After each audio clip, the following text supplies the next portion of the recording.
forward. The coffee is ready. We will take a 5-minute break so we can do the coffee run. But most of all, I want to say thank you for being here. This is for us our first opportunity to present to you what we've come up with as staff recommendations and requests for capital improvement projects in the city of Topeka. Our purpose here today is to present the information and get your feedback on the various projects. We're not looking for decisions today. However, if there is consensus, if you hear as a project or something that seems, obviously this is about discussion, so if there are questions and have discussion back and forth amongst you is helpful for us to be able to help determine where these projects should go and how the funding for them. Various staff members will come forward and sit in those seats to my right and make presentations about the priority projects that they're identifying. Once they've gone through those, then we will take the large summary sheet and look at all projects that are available in that particular grouping, such as street or when we look at general obligation bonds, we'll go through each of those to have you give any input that you feel regarding those specific areas. And then once we feel like we've answered any immediate questions you may have, we'll move on to the next section. So with that, anything you want to add, Nick? Okay, so we'll get started and have Jason come forward. I'll do a quick overview. Oh, that's right. He's going to run through the start. Well, good morning, Mayor, members of the governing body. So this morning we're going to be walking through the projects primarily by funding source. I'm going to give just a quick overview and recap from our CIP discussion at the January 21st meeting, and then we'll talk about the Polk Quincy projects. So first, we talk about general obligation bonds, and in the CIP policy, there's a cap on how much we can borrow over a 3-year period. In the policy, it's written at $27 million. However, last year, during the 2020 CIP discussions, that cap was raised to $33 million for the years 2020 to 2022. Because 2020 drops off this year, we were operating under a cap of $31 million. So basically breaking that out into thirds. So $11 million in 21, $11 million in 22, and $9 million in 23. So we dropped that down to $31 million cap for this CIB. In order to meet that cap, we had to move or reduce approximately $6.5 million worth of projects that were submitted. That's about a 17% cut or move in order to fit within that cap. We'll talk a little bit about cash projects today. We have a number of projects that are included in department operating budgets. However, most of the cash projects that we'll be showing will be dependent on available cash balance throughout the year in order to fund those projects. And then with the other funding sources that we'll be talking about, they are balancing funding capacity with project needs. So today, again, is the opening conversation on the CIP. We will continue at the February 11th governing body meeting. If we have any questions that we can go over at that meeting, we'd ask that you send those to us by Tuesday so that we have a week to put everything together and get those done. But again, this will be an ongoing conversation. So as questions come up, we will do our best to answer them in a timely manner. So with that, we will go to the first project that we'll be talking about, and this is a general obligation bond project, or will be funded through general obligation bonds, and that is the Polk Quincy. This is separate from our cap discussion, but it fits within our overall debt service forecasts for the next 10 to 20 years. So I'm going to hand it over to Jason to talk about Polk Quincy. Sure. Good morning, governing body. Very excited to be here. This is always an exciting day for staff because we've been working for several months to try and get the CIP in a format to present to you, and we wanted to kick it off with something we think is very vital and important to the community, which is supporting the Polk Quincy project. There's a number of you on the governing body that have been involved with this when it first started, and then more recently as KDOT has undergone an effort to update the statewide transportation plan. That started about 2 years ago, where KDOT went out and did a lot of, or not just KDOT, but the legislature had a task force to talk about what's important for developing the next transportation plan. There were a number of meetings held out throughout the state that several of us attended, and spoke to the importance of state funding, particularly in our community for Polk Quincy, because it hits a number of goals that this governing body has established, from investing in infrastructure, economic development, quality of life, and it's in the heart of our community. So with that kind of background, I just wanted to talk about what is the project, and then help you understand why we're asking the governing body to fund support for what is a state project with a lot of local impacts. General conversations with staff at KDOT said that this could potentially be the first phase of construction, which basically would be from McVicker to approximately 4th Street, and we'll show you a picture of that here in a minute. Could be ready in 2025, but a lot needs to happen to get there.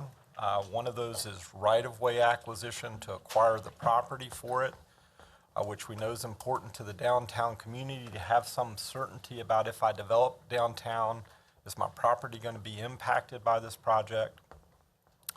The total project, when it was originally designed, basically goes out almost to California, looking at I-70 from, say, McVicker to California. That was approximately $381 million. The secretary has asked us to look at, are there ways to kind of reduce cost, and one of those we've talked to them about is just breaking it into phases. And so that first phase, which impacts kind of the major portion downtown, is about $234 million, is the total project estimate. And so, you know, the state is looking at its limited resources and how it delivers projects. And I'll just, you know, for those of you that were at the last round of local consults, we're in District 1 for KDOT, which includes Johnson County, Douglas County, the part of the metro area. So our Polk Quincy project is a priority. Improvements to, say, South Lawrence Traffic Way over in Douglas County is a priority. A number of projects in Douglas and Wyandotte County are priorities on the state system, and all those projects have very large price tags. And so what KDOT, if you watch the release from the secretary yesterday, and the governor and her are having a press conference next week to talk about the legislation they introduced, they're calling this a change in their process to be forward. And a couple of key things with that is KDOT will be doing local consults every 2 years, and they talk about it new, and I like the approach they're going, but they're really adopting an approach similar to what this body does with the CIP. You meet regularly, you select projects that are kind of in construction, we talk about things that are in design, and you forecast out in the future, and it's a rolling program. Well, KDOT previously had a 10-year program where they specified projects for all 10 years, and that's what they did. But they're now going to a 2-year rolling program. They want to slate things in pipelines for construction and things for design. And one of the ways to help ensure your project is a priority is to provide local partnership in the way of funding or other activities. And we've seen this throughout the state. City of Wichita, with the bypass down there for the past several years, has been going out proactively acquiring right-of-way for KDOT projects with local dollars. They then work with KDOT to transfer or distribute that right-of-way.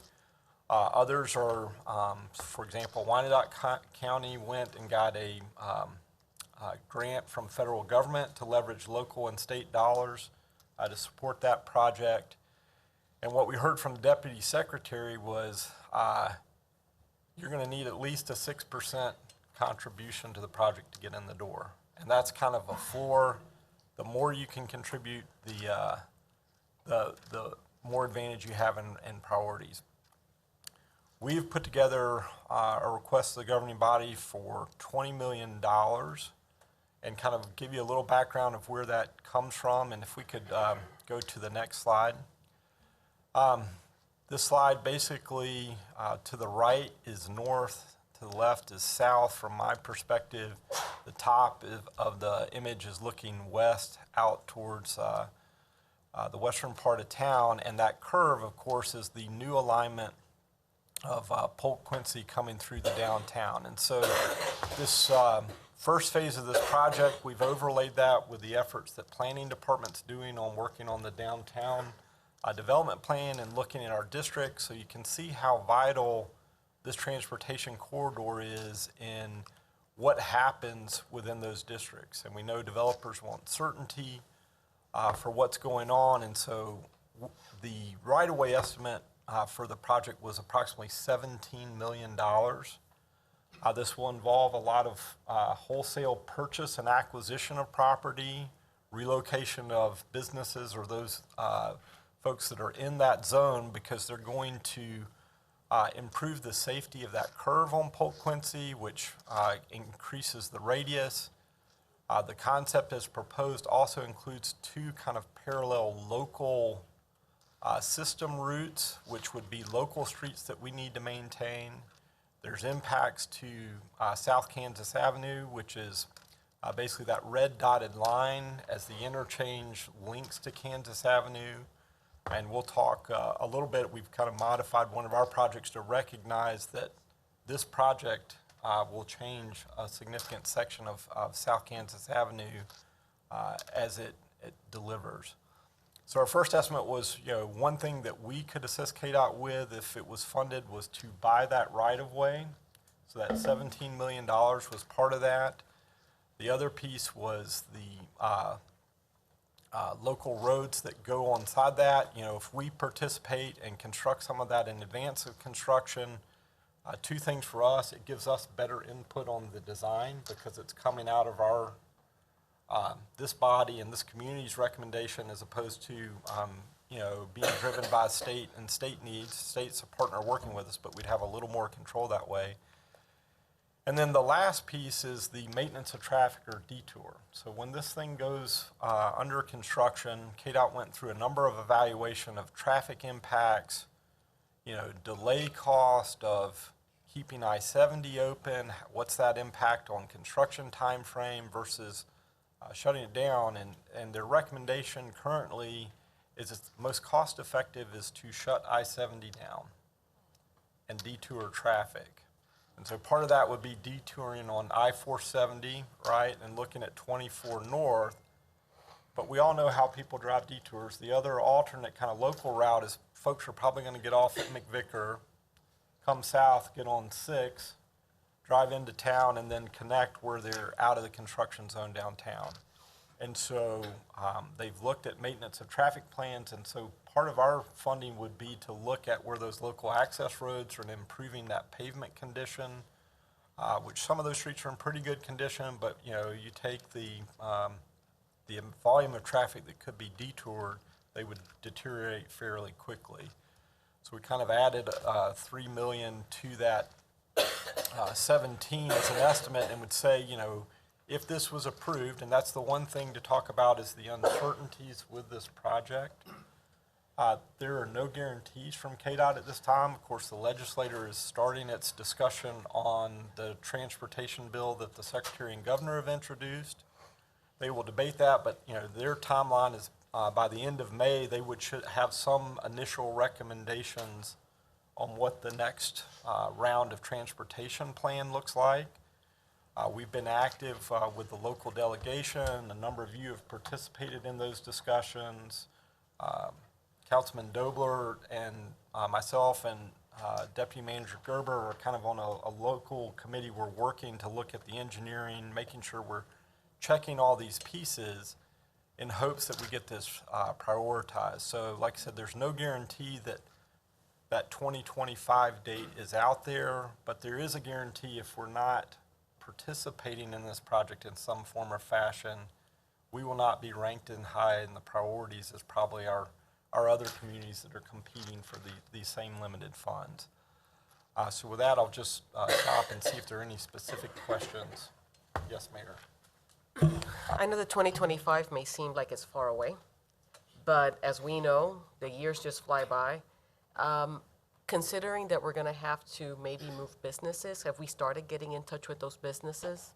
Yes, we have. I mean, internally, Bill Feinar met with a business, Topeka Foundry, the other day. They've done renovations to their building, and they're actually under the current right-of-way plans within that take zone of, their building would be impacted by the construction. And so we've got a process internally where we're looking at those properties that are currently within that right-of-way alignment and making sure if they're coming in and asking for a permit or something like that. As part of the downtown stakeholder, the downtown plan meetings, there's been discussion about this project and informing people that it's been there. And my understanding of the history, there were several meetings when this project first started, but probably some of those businesses have changed hands since then. Councilwoman Valdivia? Valdivia Alcala. This is a basic question, and I'm sure a newbie question, but do we have any idea how this is going to add for commute time to our residents of Topeka? Is there like time studies that are done? I mean, is there a way that community is going to be educated on preparation for this to understand how this may impact them in a large way? Sure. So, Councilwoman, what I'd say to you, the first answer on kind of the travel times, when KDOT went through that evaluation of leaving, can they construct I-70 in phases and they'll put a cost to that delay, like what's the impact on the traveling public, and they'll assign a cost, and they'll go through that kind of cost-benefit analysis. And what they found is, my understanding that recommendation was closing I-70 had the highest cost-benefit ratio overall. But the specific, what that time impact is, I wouldn't be able to answer that. Then to your second question about public engagement as construction occurs and helping people plan their routes, I mean, a project of this size, there would be extensive public engagement before the project broke ground. And then when something like this is under construction, KDOT would be regularly providing updates to the public about where it is and, impacts to traveling. Okay, and can you help me understand that the first phase of the project, when you're looking at area that you would be shutting down, is then the detour going to be in specific areas we can talk about right now? Or I'm trying to get an understanding of how broad this is. So what I would say is, we're at a preliminary field plan level, so I wouldn't want to, I'll give you some guidance, but I wouldn't get into the details because those haven't been finalized and could change. I guess I want to make sure you understand that this is not a final product. The general conditions are the sequencing of construction. If you take the current viaduct where it stands today between Topeka Boulevard and kind of the curve,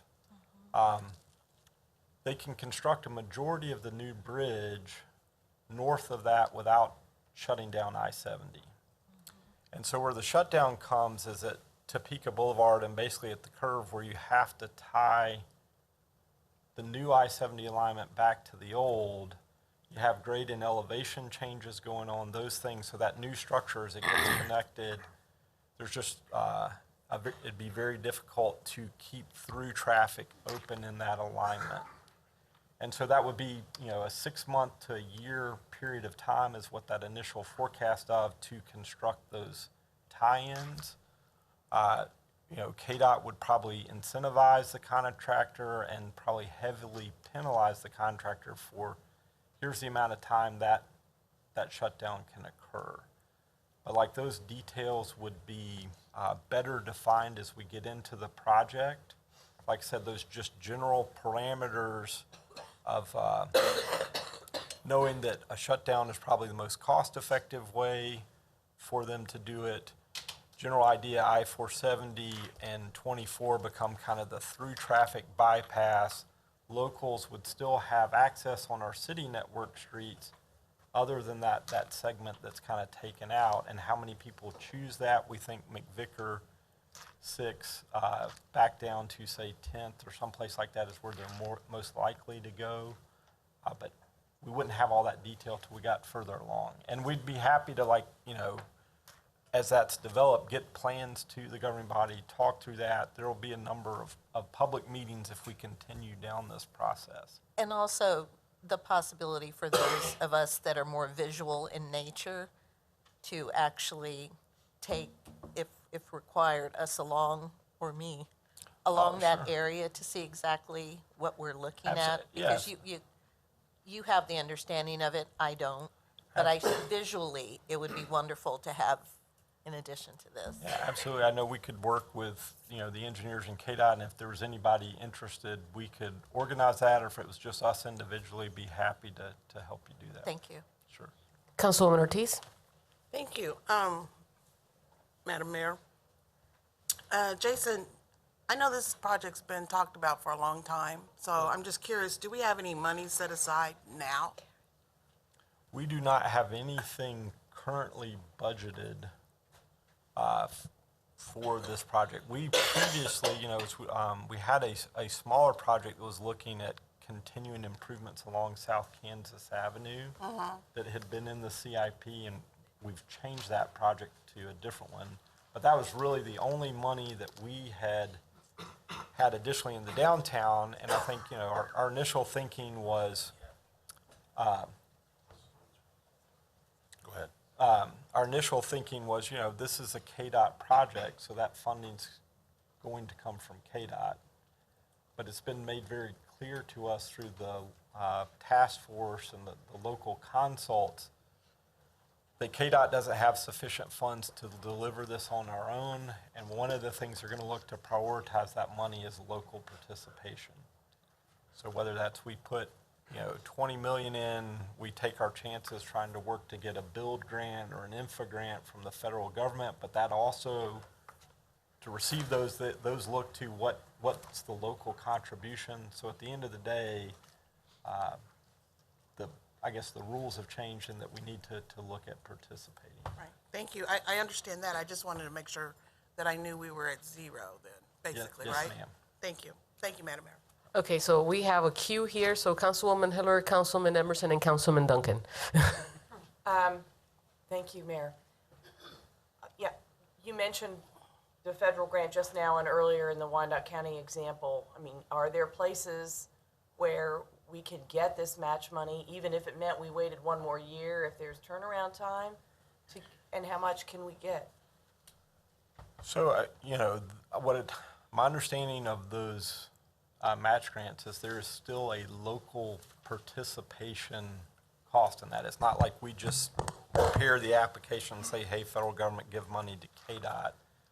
They look at partnerships and what the applicants are bringing to the table. So it's not to say you could just not have a match or have a smaller match, but just at the federal government level, they're going to look at, they're about building partnerships around transportation projects. City Manager. I can fill that in. After that question. I can fill that in a little bit more. When we were out in September in D.C., we met with the Federal Highway Administration officials that supervised the two grants that he mentioned, the infra grant and the build grant. The largest amount awarded to a project last year in infra was $100 million. So that's a large chunk that, depending on how our project rates with economic development, the various factors, you know, that was the largest amount given. A build grant is limited to $25 million, and you can do both. So we can do an infra and a build. So that gives you a picture as to probably the top amount we would look at probably receiving is in $125 million. Obviously, we don't know how we stack up against others, how much they'll be willing to contribute. So for us, that's really the extremes that we would be looking at. If we were lucky enough to receive that amount, great. But that's kind of what I would say is your top end. Well, I hope we give ourselves time to do that. The other piece of that, because I was on the very original concept planning group and so on. And I remember being told then, don't forget, even if this project happens, you will have a lot of local expense yourselves anyway. We only pay to the end of the off-ramp, and then all the new signage, all the new rerouting, all the things that make a difference in the city are your responsibility. A particular one, for instance, is that First and Topeka is going to shut off the current access to all the neighborhoods west of Topeka. First Street is a major corridor, and people use that intersection. So we will have to reroute the traffic west of Topeka Boulevard, and it all got figured out along the way. We probably use 3rd Street and then get people, have them be able to cut back. But, and they said just things like street signs, the landscaping and approaches and all the kinds of things that you do to fit a big interstate into your city. Can those expenses be counted as have they been, or can they be counted as part of our contribution? Because we're going to have to do that too. I don't know, we'd have to ask KDOT on that, but my general understanding would be they're looking at this project and the costs that are associated with this project. They would look at contribution if they impacted our utilities and we're going to have to pay for us to relocate utilities and we took on that expense. I think that would be a direct tie. But if it's something for us that's not within kind of that project footprint, it's probably operating under that model that's something the city needs to take care of. But we can ask that question. I hope so, because I want us to, the issue is, for instance, First Street is a bikeway and a pedestrian way. We've wanted to do the levee trails, and so it was late, and it wasn't in all the plans to make sure that there was an underpass so people could get from all those areas and get into the riverfront. And if what has to happen is those are built in as part of the project, so that our contributions get counted in that way, I hope we're thinking about those things. Sure. It's money always, but I want it to be done right and complete, and it's not just the bridge. Right. Thank you. Thank you. Councilman Emerson. Thank you, Mayor. Good morning, Dr. Peak. Morning. I know this is an important project. This summit needs done, but golly, when I see 7 million, 7 million, 6 million, that's a lot of money.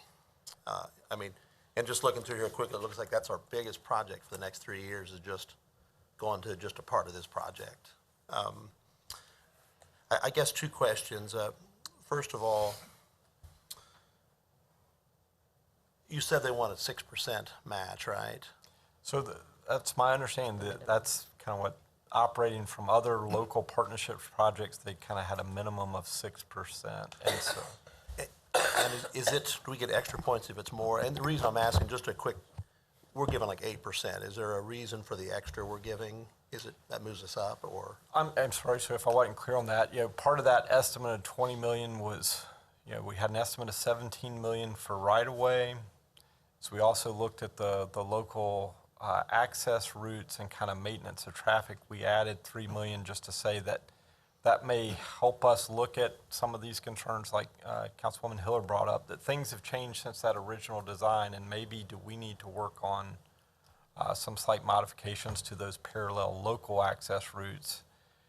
And then giving us, that budget to, one, create some certainty around property acquisition, so get that property secured so this project can occur, but also maybe going ahead and build some of those access routes, improve pavement condition that contribute to kind of the downtown planning effort. So that 3 million was what we added on top of the right-of-way estimate to come up with a contribution that was over 6% and would help us actually have some impact.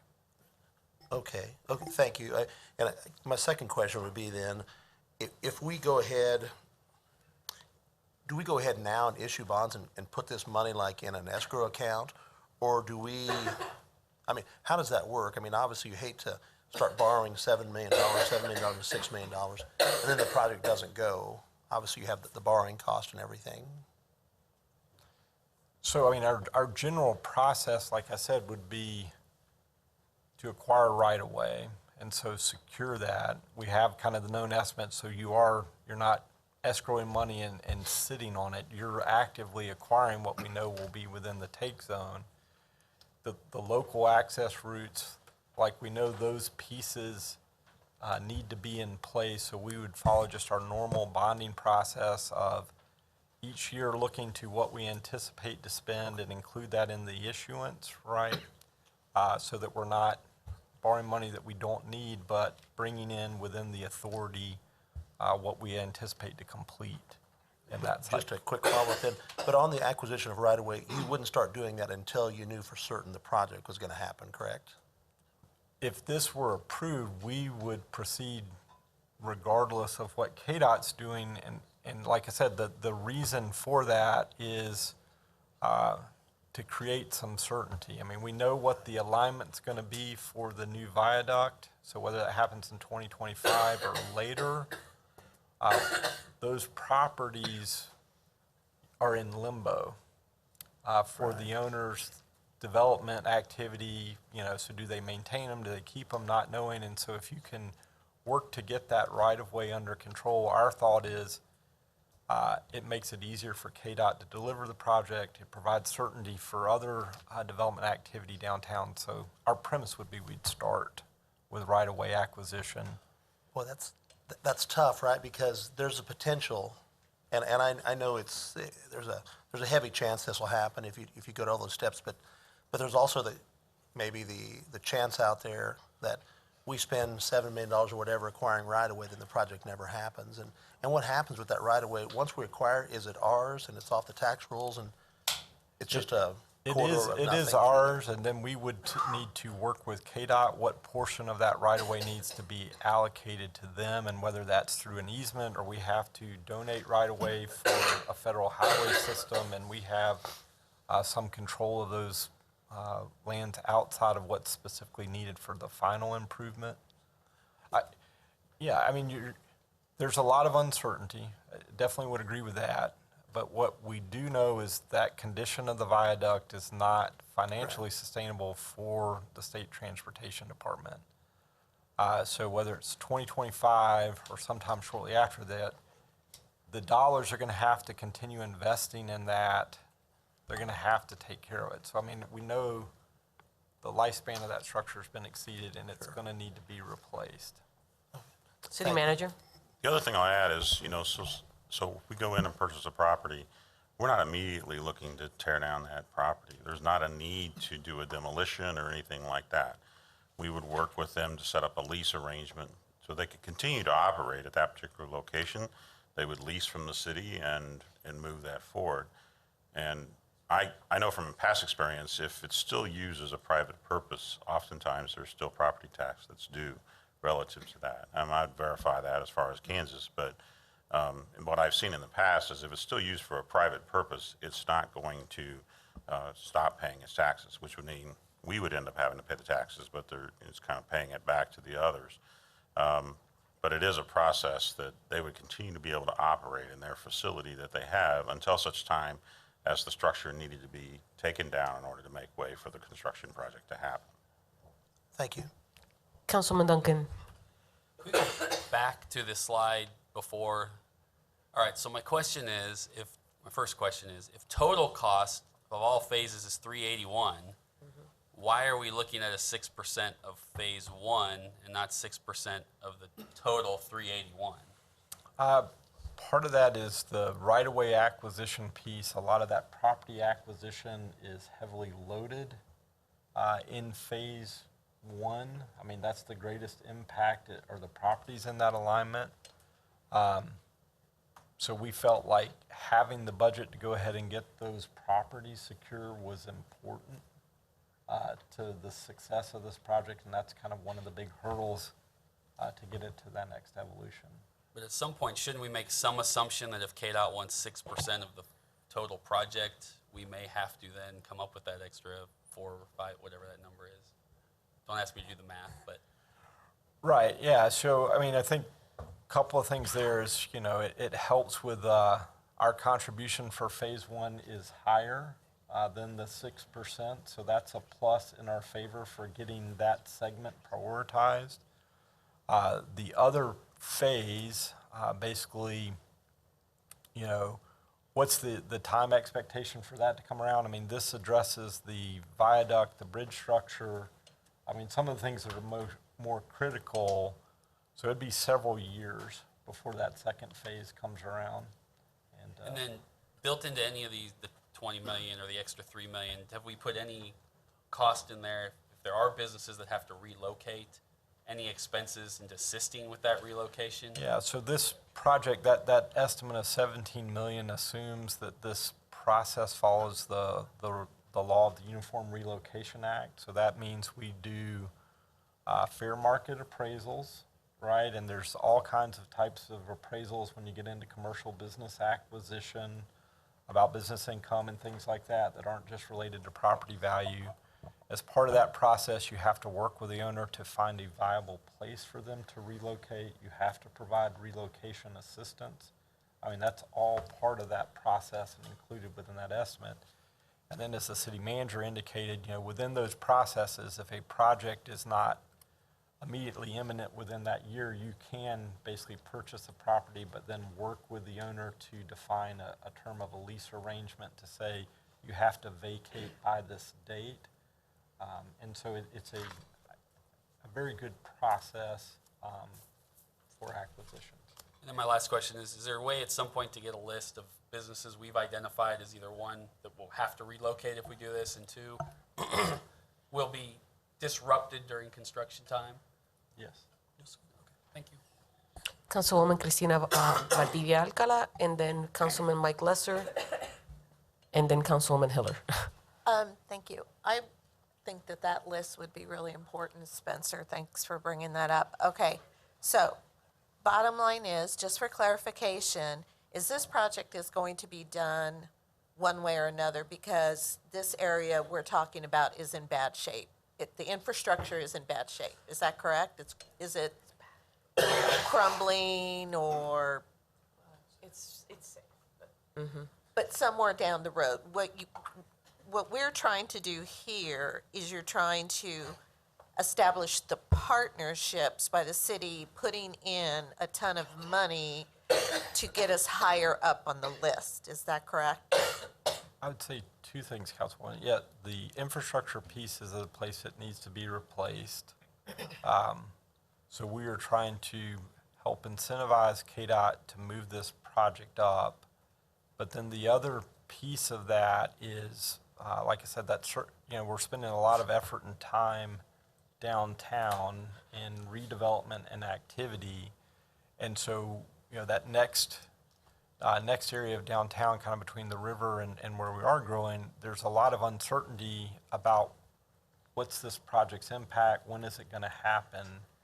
And so we see that as an important step in the community, is creating some certainty of this is the property that it impacts to allow other development to occur. So you're right in the sense we want to prioritize KDOT, but I think there are also other local factors driving us wanting to participate in this project.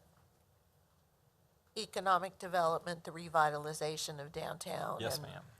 the TIF corridor and Yes. all of this. That's the real driving force. No. Yes, no. I I'm think sorry, it's- I was looking on the left, I was looking at something behind me. Straightening out the curve is the real. Yeah, it's the real kicker. So you have a safety and an infrastructure issue. Coming back to that, KDOT modernizing that facility to make us viable for an economic corridor means that facility has to shift to the north and has impact on property. And so those properties are in limbo. Do I invest in my business here? Right? Do I upgrade? Do I relocate to here? So there's a lot of uncertainty that limits opportunity in that area. So I think economic development is an important piece of this project, in addition to safety infrastructure enhancement. And as I stated earlier, the model for KDOT has shifted in that it's not an old federal government comes in and they're going to do the interstate system. If you want to get your project done, they're looking for those partnerships. And that's been made really clear to us that, and, you know, when you talk about competition within the state, whether it's the build or infra grants, Wichita has, I think they're on their third round of applications for a build grant down there with their system. They've not been successful, and those are national. So we want to go after those. We will go after those, but it just sometimes you work on the things that you can control, and this is one way this body has a decision-making authority to give us some control and actually get some things moving. So, and if by some chance this wasn't approved, we didn't do this investment, would KDOT, any idea when KDOT would move towards doing it? Yeah, I don't have an answer on that. I mean, we would continue to work with KDOT, as the staff for the governing body, we're problem solvers. We're going to try and figure it out based on the direction you guys want us to go. We think this is one way to get there. You may have different ideas, and we can talk about that and try and work towards it. Okay, thank you. Sure. Councilwoman? It was Councilman Lesser. Thank you. I gotta live with this guy. Couple questions. Have we done any research in looking at what other projects would be in competition with for these dollars? Yeah, so as we looked at the local consult list, they had a number of projects. The first ones that are going to come out of the gate are the uncompleted T-Works construction projects. This project was in the original T-Works for design, but not construction. But I'd say the two primary ones are the South Lawrence Traffic Way over in Douglas County and kind of completing that, and the other Johnson County, I can't remember the highway designation, but big interchange infrastructure project over there. My question is sounds facetious, but I am being serious. Why not wait it out from the concept of the two projects you just told me versus lots of other projects, and then the imminent condition of the viaduct? This is east-west corridor for the state, for the nation, to Denver, to St. Louis. I think within participation, I would certainly be negotiating hard in regards to the responsibility of them versus meeting this 6% partnership, because it is a little bit of a different animal than, it shuts down and, it shuts a lot of the country down. So I think we're in a little better position than the South Lawrence Viaduct or South Lawrence Traffic Way, et cetera, et cetera. This shuts down, it's major issues. And they know that, and I think we need to keep that in mind as well as far as a leverage and when we go to negotiate with funding. Sure, yeah, and that's definitely a strategy we can take if that's the direction the governing body wants to go. I do think, there's the technical piece and then there's the political piece that happens at the legislature. And so, our thing is, I guess I want to respond to the not waiting out. We're trying to help be ready for when KDOT has construction funding available, assuming those others go before us, in the sense of they're trying to do this revolving 2 years. So that's well, and with all due respect, because we do definitely benefit from it. I'm not saying that, but we as a capital city partner already a lot of ways in property taxes that are not on the book because of where we're located versus some of these other sure. places. And I think you're right in the sense of we're talking with our local legislative delegation to make this a priority. And, ultimately that becomes a decision of the legislature. And I know they're weighing, the needs of Garden City and other places wanting some 4-lane highways out there to reduce congestion. And so all those things come into play. And, we could take the strategy of waiting out and see what happens. Thank you. Councilwoman Hiller, to be followed by Councilman Dobler. Thank you. And maybe Councilman Dobler can follow me and answer some of these questions. I'm looking at the total, and we're talking about, when I was on the original concept group, and the we were talking about for those of us who travel I-70 anyway, basically the changes were between Tyler and Adams, because what has to happen with that viaduct is straighten out that curve, but then we got to keep on going. And so the plan had, almost all of us drove in here on Madison, dodged the potholes all the way down. We have not touched these streets, which are such terrible shape. I drove in on 12th Street. Good. But then you came down That was a trap. some way. We've not touched these streets. They haven't rolled up on our CIP because we're sort of waiting for this project, one might argue. There was some discussion of moving Monroe anyway, when this project occurred. All of a sudden now as it evolved, now we're talking about going from McVicker to California and 2 projects. I guess I'm worried that if we stop at, did you say 4th Street? I believe approximately 4th is where the phase line, that basically allows this alignment to get back to the grade with I-70 and still have the bridge clearance I mean, the for. curve is right at 4th Street. So I didn't know if in effect that project went to 6th, because part of the dreaming hard engineering that followed it was to change where the exits are at 6th and 8th. And if we're going to be moving the access roads and shutting down I-70 again, when we finished that first one, I think that the high-end project total was like 234, 236, I want to say. So I look at this number going up and up and up and stretching it out. But if we're concerned about the cross-country traffic and shutting down I-70, are we going to have to do it twice? Is it worth it for us to look back at this project and get it back into one project and do it once? So the message we heard from the Secretary of Transportation was, locals, is there a way you can look at projects and reduce, because they're trying to fit projects like this along with other projects in their budget, is there a way you could phase it or split it? And so we took that information seriously, went back and talked with Bartlett West, who's the engineer on the project, and said, hey, can we break this into 2 phases? They came back with some recommendations in the sense of, this is the most critical piece. If we can get this done, yes, you may have another project later, but I would say it's just like any infrastructure. You're going to have to renew infrastructure regularly and have impacts.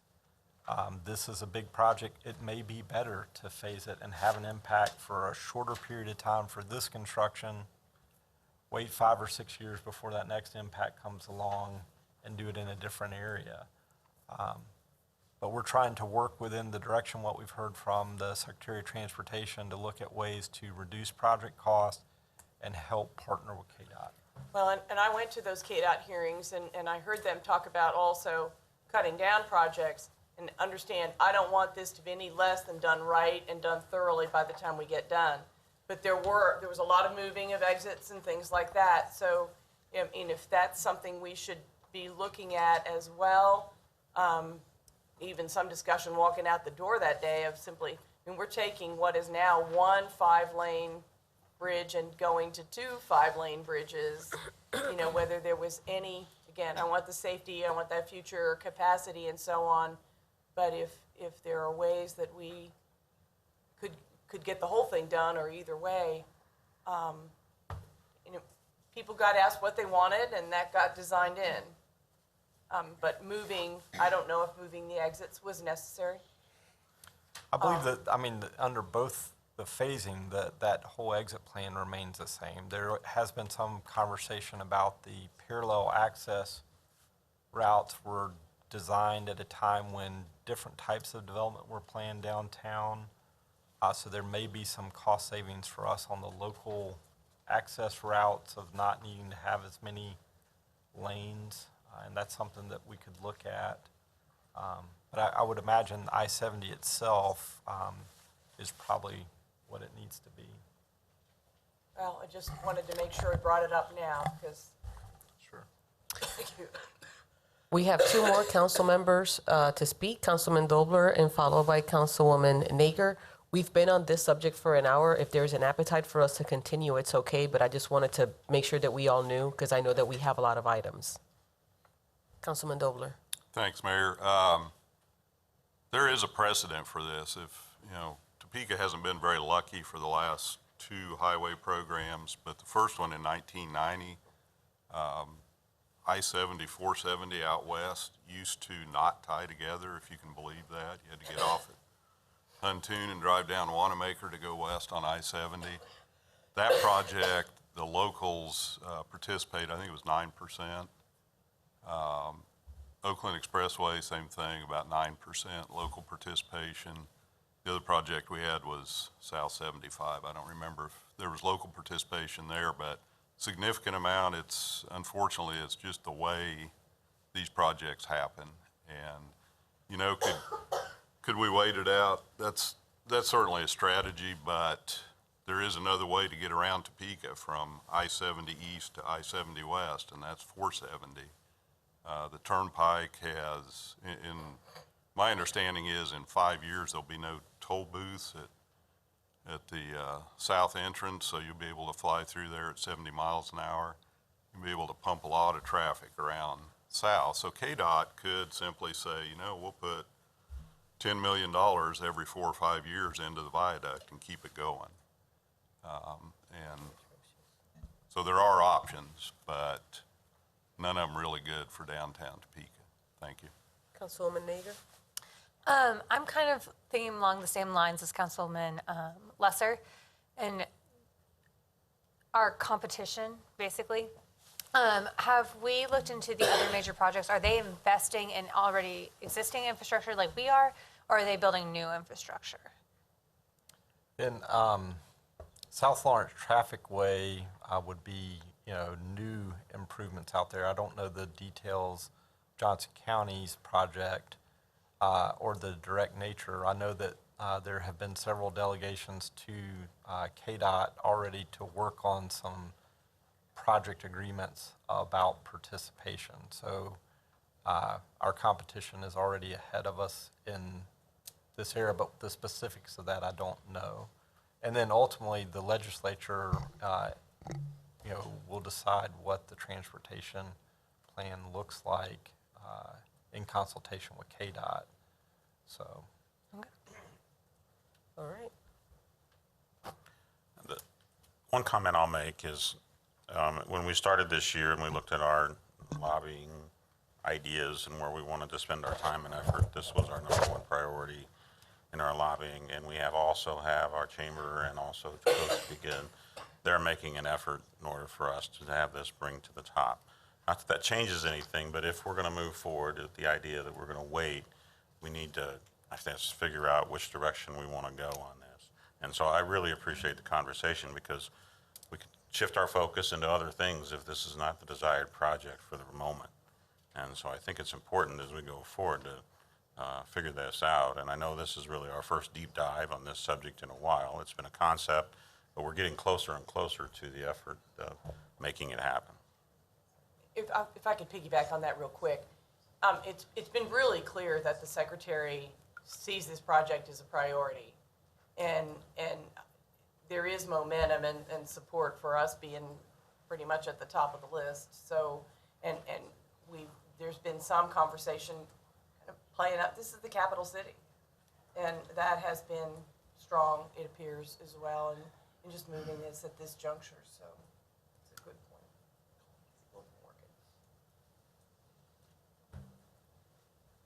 City Manager. All right, thank you. Very good discussion. I know, and I think it's appropriate. It's our largest project, Yeah. and it's the one that, when we look at what we're doing in the future, this is going to impact many, many parts of this community. So, very good discussion, and obviously we'll continue on the discussion. Thank you, Jason. If anybody, shall we take a 5-minute break and do coffee, et cetera? Coffee break. I took a hint.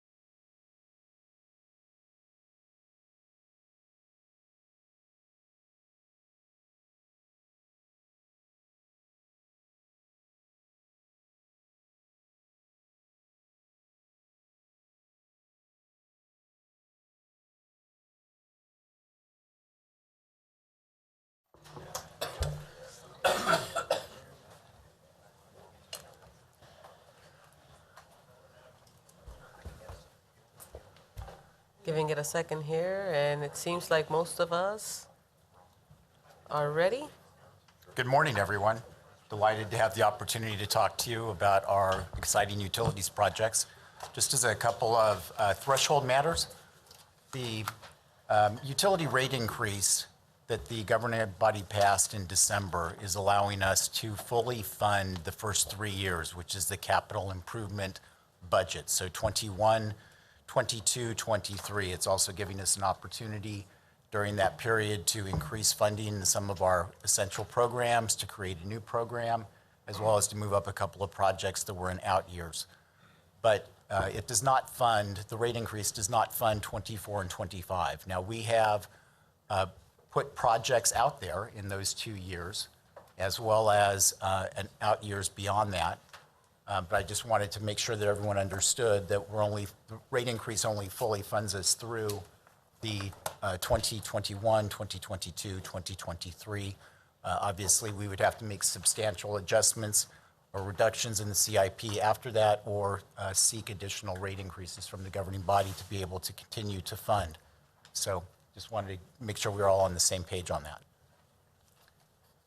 The first program that I'm going to talk about is the water main replacement program. Again, as a direct result of the rate increase, it's allowing for us to increase our replacement cycle from 250 years to 150 years. So getting us closer to that best practice of a 100-year replacement cycle. It's allowing us to go basically from $4 million to $6.5 million. Certainly the question came up during the rate discussions as to what was the plan, what were we going to do with the money. You have in front of you a proposed list of the 2021, as well as the first couple of projects that we have identified for the 2022 program. As I've stressed in the past, my goal is to make the utilities a data-driven organization. You see on the right-hand side of that handout that we prepared for you, it's written in inscrutable code. I just wanted to get everyone on the same page. So COF stands for the consequence of failure. The BRE is the business risk exposure, and LOF is the likelihood of failure. So if I have a water line that has 55 breaks on it in the last 10 years, my likelihood of failure is going to be pretty significant. The consequence of failure, the 21st and Topeka Boulevard is a great example of a high consequence of failure. We've had 3 breaks, but those 3 breaks alone totaled $230,000 to repair that. So high consequence of failure, not to mention the other portion of it, which is the impact on traffic to have to detour 2 4-lane arterials in major intersection. Business risk exposure is really nothing more than taking the consequence of failure and multiplying that by the likelihood of failure. So that gives you the highest business risk. So that's where you would have both a high likelihood of failure and a high consequence of failure. Karuva, next slide. So this is just a map representation of all of the projects for 2021 laid out on our map so that you have an idea of where those are. Looking at the map on the screen, the top left are 2 projects, which is Ashworth Place, as well as we call Denny's. Both of those have a very high consequence of failure and likelihood of failure. Ashworth Place, we've had 19 breaks on there, and that's since 2007. Denny's, again, high likelihood and high consequence of failure, because whenever we have a break on that line, it puts Denny's out of service. And I'll just point out on Ashworth, it puts out of business an insurance agent and a couple of restaurants and a hotel. Down in the left-hand corner, Mound View, that's just south of 45th Street, east of Gage. There we don't have the consequence of failure, or I'm sorry, likelihood of failure is not as great. We've only had 5 breaks on there. That's just south of Colley Creek, but we do have a significant water quality issue. During the summer, we have to send crews out 2 and 3 times a week to flush that line to keep water fresh. As part of this project, we would be looping that line and tying into the transmission main on Gage. I've already touched upon the necessity for the 21st and Topeka, which is the projects shown in the bottom right-hand corner. Top right-hand corner, that's Quincy from 6th to 10th. Phase 1 would be 6th to 8th. We've had 12 breaks since 2007 along there. I think that when I was in City Hall, I think I experienced every one of those 12 breaks. This is a great example of the partnership between utilities and public works in terms of making our dollars go further. When we had our workshop between utilities and public works to talk about capital improvement projects, we found out that they were planning on doing a mill and overlay on Quincy between 6th and 8th. And so I sat down with Brian and basically discussed the possibility of doing a little full depth replacement of some pavement along there because our water line is 1905, so it's 115 years old. And so we're going to partner on both of the phases, 6th to 8th, as well as 8th to 10th, to be able to do pavement replacement and knock out that very old water line. And I'll just stop. Are there any questions on any of the other projects that we have on the little handout? I see none. You can proceed. So the other, in 2017, we had Black & Veatch do a massive condition assessment of our water treatment plant. They identified about $60 million of projects, again, based on a consequence of failure and likelihood of failure. One of those projects is getting ready to queue up right now, and that is for doing some major rehabilitation on our West Plant Basin. This basin is approximately 60 years old, and it's had virtually no preventative maintenance done on it, other than annually taking the basin down to remove the lime, the calcium carbonate buildup in the basins. Just to show you some of the advanced degradation, on the left-hand side, that's the channel basically leading from the Poly Basin to the Presed. You can see that the concrete is separated. You can see a little bit of caulk at the top where they tried to patch it that way. The resourceful crew realized that that wasn't working, so they actually came in and put a metal plate in there to slow the leaking of water from that channel. Right-hand side is the walkway going out into the Presed Basin. And next slide, this is the tunnel running along underneath there. You can see just advanced infiltration. You see the corrosion on the left-hand wall in terms of the rust. And then on the right hand, you can see where we've advanced corrosion of the I-beam that's supporting that pipe. So just to give you an example of why we need to go in and get this basin rehabilitated. As I indicated in my prefatory remarks, we were able, through the rate increase, to go ahead and create a new program, and that is for our force main. Now, we've had some standalone force main projects, like, for example, on the next slide, which is one currently in process right now, which is the Ash Street force main. And then the first we've identified, thank you, crew, next slide.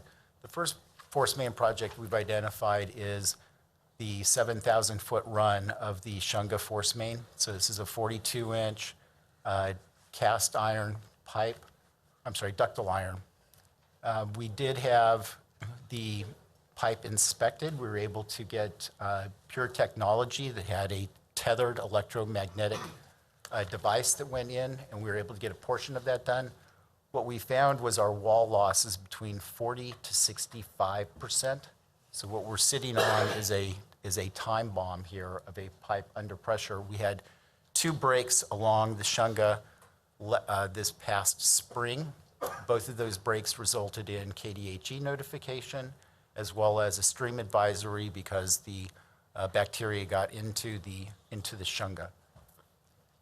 The second highest priority that we've identified is the Grant Jefferson force main. This is actually 20 years older than the Shunga force main. We don't have the ability to get inside and inspect this, but my fear is we're probably looking at about the same level of corrosion. So this is a single line coming out of Grant Jefferson Pump Station feeding the Oakland plant. If we were to lose that, we would have a very difficult time in terms of keeping up with Vector trucks, pump trucks to be able to pump out the wet well in the pump station. So we've, as part of our project, we'll be looking at having a redundant line there, and then also sizing the lines for wet and dry weather flow so that they're work in concert with the improvements that we're designing for the Grant Jefferson pump station. The other significant project that we have is the North Topeka wastewater treatment plant, nutrient removal. We have just negotiated our new National Pollution Discharge Elimination permit with the KDHE, and that is imposing upon us a strict limitation for the amount of phosphorus that can be discharged as part of our waste stream. And that limitation is 100 pounds per day on an annual average. Just to put that into perspective for you, this past year we have been diverting any flow that we can over to Oakland, where we have biological nutrient removal because it's more efficient. And even given the diversion of flow, our average for this past year was over 200 pounds of phosphorus per day is what our discharge is. So we have a significant challenge in terms of coming up with changes to our process that will reduce phosphorus. Now, we have also been put on notice by KDHE and EPA that it's just a matter of time before they impose upon us a strict limitation on nitrogen as well.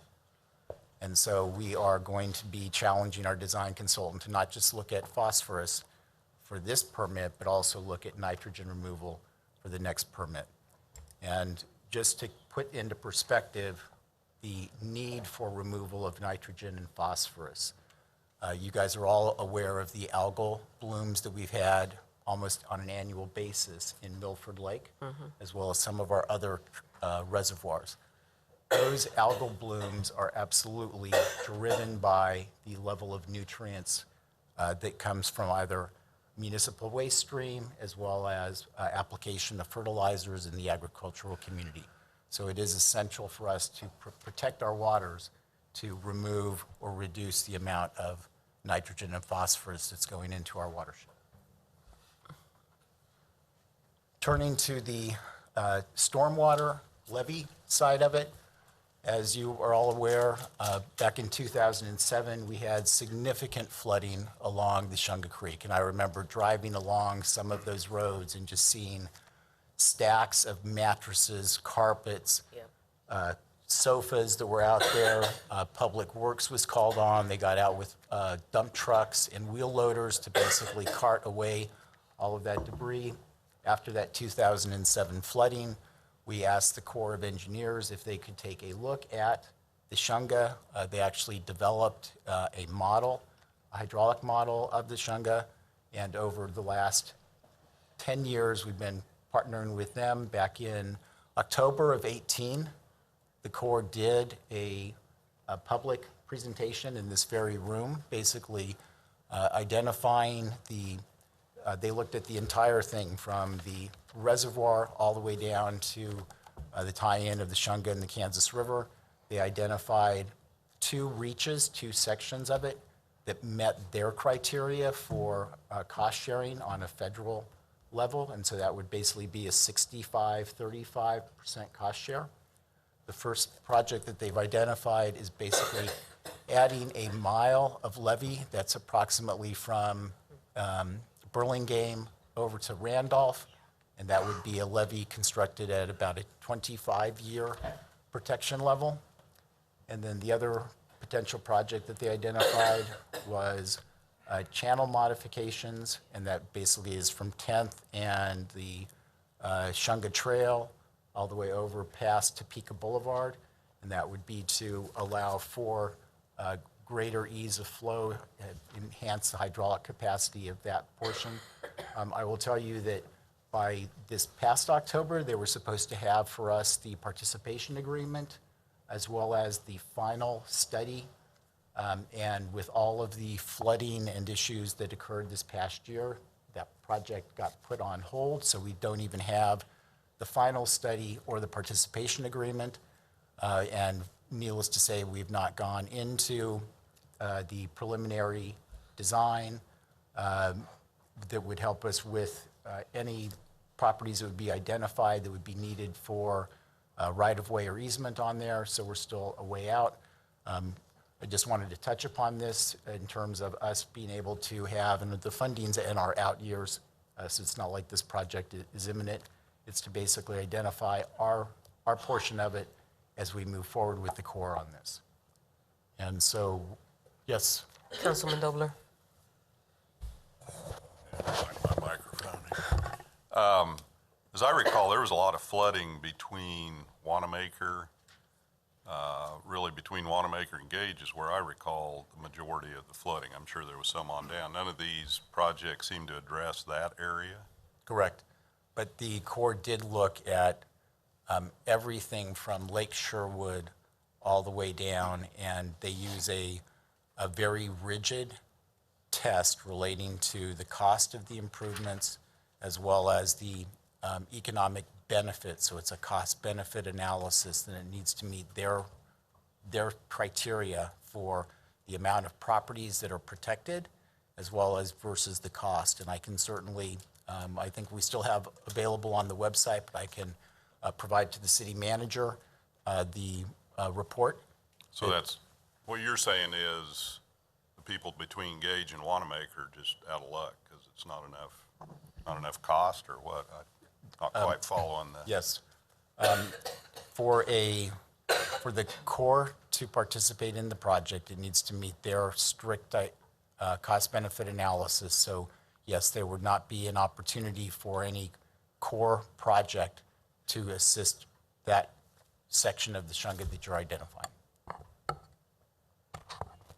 Okay, I think we'll have some more conversation on that. Thank you. Braxton, quick question. At one point in time, when we were fixing the levee that we have been repairing now, a lot of the homes that are low-income homes that are on 6th Street, along, like if you're going towards Oakland, they were in the floodplain, and they were being disparately affected because they had to purchase flood insurance.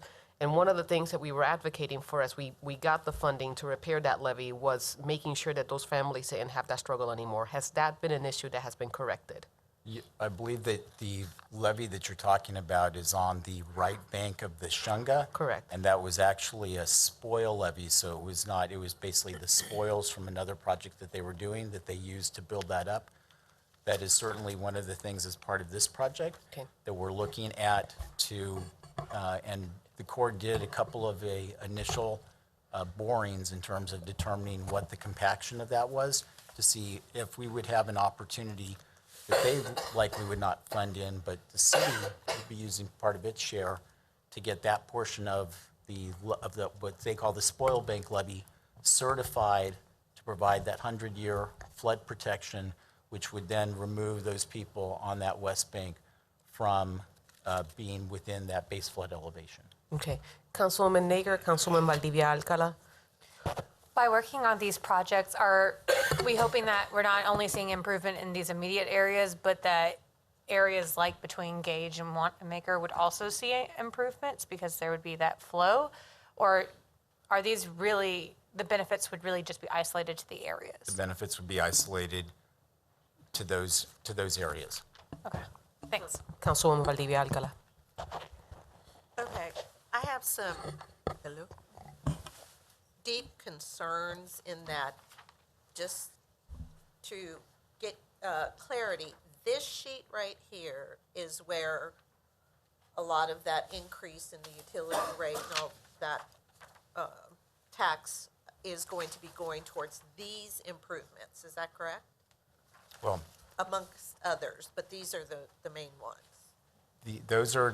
that list is the projects that we've identified for the 2021 water line improvement program. The rate increase allowed us to go from $4 million of projects to 6.5, and that represents $6.5 million worth of projects. So that's one program that benefited from the rate increase.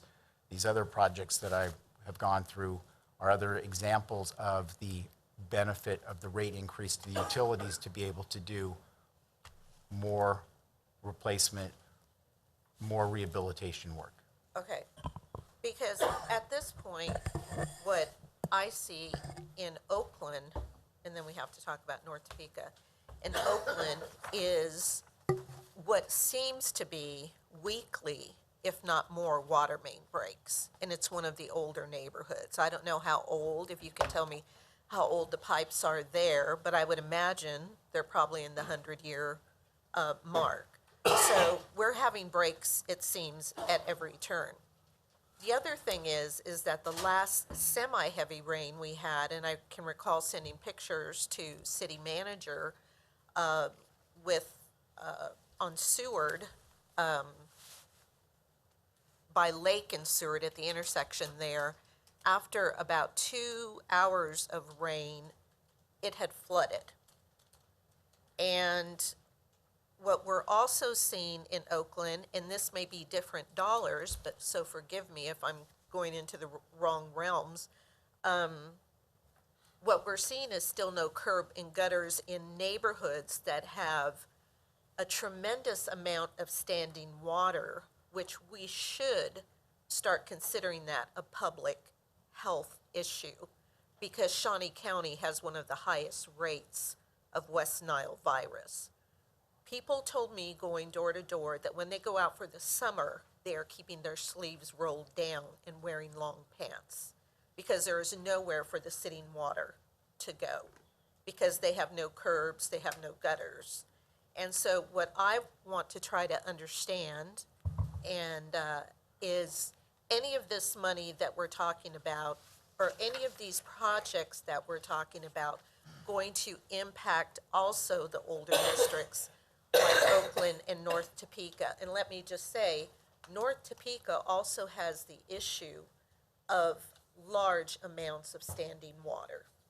And they are concerned about it becoming a public safety health issue.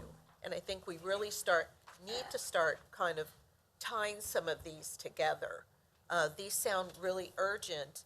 And one more thing I want to say is that at the first, it was early spring, Oaklanders were getting letters that was saying that there was a break in their water main.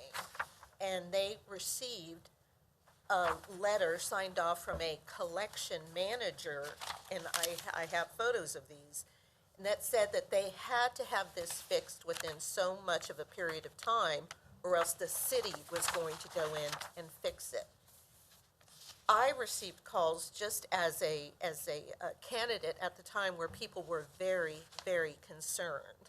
A master plumber went in and looked at the different letters, because this was all around the 100 block of Chandler, and he looked and he said, it is not the individual's water line. It is, and forgive me for my trying to be as succinct as possible. So you have the main water line, then you have the water line coming in from the households, and right here, the issue was actually the break, and the responsibility was the city's part, I believe, and as the master plumber has stated when he's looked at these properties. So what was happening is it was causing a great deal of concern, because people felt like they had to go in and make these corrections. One currently did before she checked with other sources, and she spent $8,000 doing it when the break was actually with the city water main. And again, I know I'm paraphrasing some of this, but this is my concern, is that because of the number of issues that we're having in Oakland, is there any way to get some of that money spread over to that area?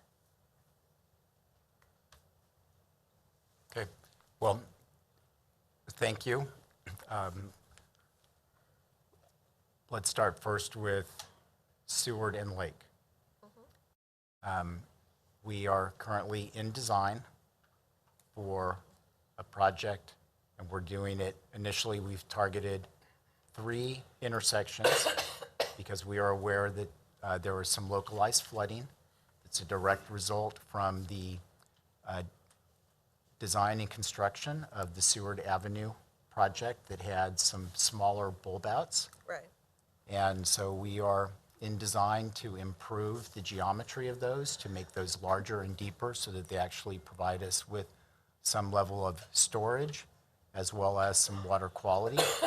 And then we're also adding some inlets, some additional inlets to help drain the water to reduce that localized flooding.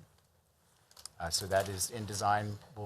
Our plan is to go out in late spring, early summer to do those first three. If we're successful, as I believe that we will be, then we will phase in over the next 3 years to go ahead and address the other failing bulb outs. Okay, and again, to help me understand, is that money part of that, of these projects or an add-on, or is it a totally separate project coming out of separate dollars? So No, I ma'am, can that, understand. a good question. That would be coming out of our stormwater, what do we call it? Conveyance system funds, which is one of the programs that's identified on the larger CIP sheet, as well as you will at some point be given individual sheets on that. But that's where that funding is coming from, the Stormwater Conveyance System Program. Okay, As to the water line issue, in terms of breaks in water lines, certainly we are looking at consequence of failure and our likelihood of failure, and trying to target those ones that have the highest business risk exposure. We're not, trust me, we're not ignoring Oakland and North Topeka. It's a matter of, I've got 40 miles of water line that's beyond its useful life. I have areas that I only have 30 and 40-year-old cast iron pipe that's failing at an alarming rate because it was directly bedded in heavy corrosive clay soil. There was a lot of improvements in Oakland through the Red Water program that got rid of a lot of the older pipe. So it's and fortunately, and when we get into North Topeka and parts of Oakland, the soil is a siltier, sandier mix. So it actually provides drainage, so it's not trapped against that pipe wall. So I'm not ignoring North Topeka and Oakland. It's a matter of where do I make decisions, hard decisions sometimes, about which pipes to get to, with the Right. hope of eventually getting all of our bad pipe done. right, and I understand. Can you give me a sense, though, what the age of the pipes in North Topeka and Oakland are? I will follow up with the city manager and provide that information, because it's going to be varied. We do have some that are 100 years old. We have some that are 20 years old. So we will do a survey of that and provide an overview. I also want to be able to get an understanding of, we're talking about the business aspect of it. All around, we're talking about the human life component of it. We're talking about citizens that don't have any curbs or gutters, and they're still paying the water runoff, Stormwater fee? stormwater fee, which, really ires a lot, because they see continually they're being taxed and they don't see a direct benefit to their neighborhoods. Again, I want to say that there is a concern with public safety and the standing water. The bulb out issue that is occurring on Seward is just one issue. At Fiesta time, because of the intense rainstorms we've had for the past 2 years, which are considered microbursts, they're calling them, that has caused flooding at the intersection of Chandler and Atchison, the amount of rain that falls, that all of a sudden we are looking at, it is up past the curbs, and we just have to wait for it to go down. I would like to get an understanding, as we look at this process, what we can do to lessen that, because while there may not be a lot of businesses there, there is a lot of people there, 24/7. And it's a concern, again, with the West Nile virus. I'm going to say that over and over, but I thank you. Thank you. I know that Councilman Dobler has a question to be followed by Councilwoman Naeger. Apparently, we need to get another factor in there, the human factor on top of cost of business and whatever. So there were some comments about people that are paying flood insurance. This project only goes up to a 25-year return period? Correct. So it's going to have no effect on flood insurance, correct? Correct. Follow-up question, is it fair to say that in the last 10 years, we've spent the bulk of our stormwater utility money on the levee system along the Kansas River? Yeah, so levy has certainly been a significant one, and that was, again, leveraging city funds against federal funds for, I think the city share was 10 million, and the federal funds were approximately 20 million.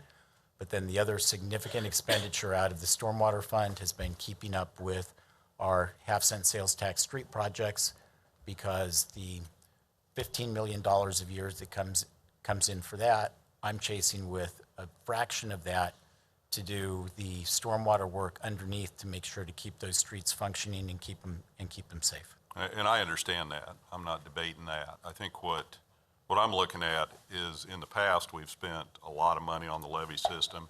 No problem with that at all. That protects a lot of downtown Topeka.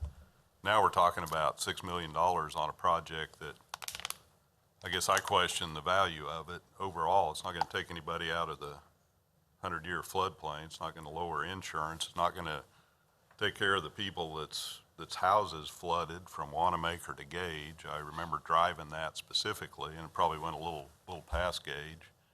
It's not going to take care of the issues in Oakland on the stormwater side. So I think we really need to take a look. Is that the best use of $6.5 million? Maybe it is. I'm not convinced right now. Thank you. Councilwoman Naeger. On your chart, under material, what's CI and what's DI? Oh, I apologize. I should have also explained what that meant. CI is cast iron pipe. So basically, in the 80s is when the city of Topeka made the transition to go from cast iron pipe to DI, which is ductile iron pipe. And what's the difference between those two materials? The molecular structure of the ductile iron allows for a thinner wall with a greater strength than the same thickness of cast iron. And I'm sure the member to your right is probably laughing at my overly simplified explanation of the difference between cast iron and ductile iron. It's a more efficient material for this purpose? Correct. And Councilmember Emerson will definitely interject his thoughts, and that is, our policy, for the most part, has any water line up to 18 inches. We go with polyvinyl chloride, which is PVC, which is basically not subject to the same level of corrosion that an iron pipe, cast iron or ductile iron pipe is. Easy way to explain that is we don't want Flint. Exactly. Thank you. Councilwoman Valdivia Alcala. There was one more thing I didn't follow through on. I need to, for the sake of the constituents in Oakland, would like to get a better understanding, obviously not at this point, at this meeting, but just so we get it on record, about the series of letters that was sent requesting that constituents, citizens that were not actually having an issue from all appearances because of what the master plumber that came in and reviewed, these letters that were being sent. And I will say, I have copies of the letters in a semi-threatening tone, not the most professional, and try to get an understanding about why this happened, why it was then pushed back and they weren't sent out, which we're so grateful that they weren't. But what is this that's happening that may or may not be correct with people being charged for water main issues that are not theirs, that may actually be the city's. And again, I would appreciate any response on that after, sometime down the road. And I understand that there are needs all over the city for these type of repairs. I just think we're missing a real important component when we're looking at issues that are going on in District 2. So, thanks. Thank you. I would actually like just an opportunity to provide the other side of the story, and that is our crew routinely televises sanitary sewer lines. And certainly as part of that inspection, they will look at the connection between a private service line and the city's main. And that connection can either be through a Y, which would be the preferable way, which is a device that basically allows for, it's a piece of pipe that has a angle to it that the service line would connect to. I believe that there is a question of fact as to whether or not there was damage to the city's main versus the Y. And under the city code clearly states that the Y and the service line are the responsibility of the property owner. So I think that there could be a area for disagreement between two people that both felt very strongly that they were right. Yeah, And this was a I'm- number of people, a number of neighbors. And certainly after the complaints came in, we did absolutely cut back on that program because of how controversial it was. But I would welcome the opportunity to sit down with you and show you CCTV footage, because I believe that staff had a good faith basis on making those. And I do absolutely understand there is a substantial cost to a property owner if they have to go in. It could easily be $8,000 to $10,000 to replace a private service line. Certainly when we have cases that come up where it's an emergency, that a line's failing, and that there's failure in that private service line, we always point people to Department of Neighborhood Resources to see if there's any kind of funding through grants that would be available to those people. I would certainly welcome the opportunity to sit down with you and tell you our side of the story and provide you with photographic evidence. Thank you. All right. We may proceed. City Manager. So as part of this process, I know there were projects that were highlighted, but if you look at the entire list, you need to make sure that go and look through the list of the projects that we have, both for stormwater, wastewater, and water, and see if there are any other questions. We didn't go line by line. We have various projects that are looking at being done in year one, 2021, 2022, and 2023. So with looking at that, take a minute here and look at the list of projects and see if there are any other ones besides the ones that we've highlighted. And we've taken notes related to some of the other issues, the ones that you brought up. So we have some work to do to get back to you. But if there are any other projects, we'd sure like to know if you have questions so that we can answer them.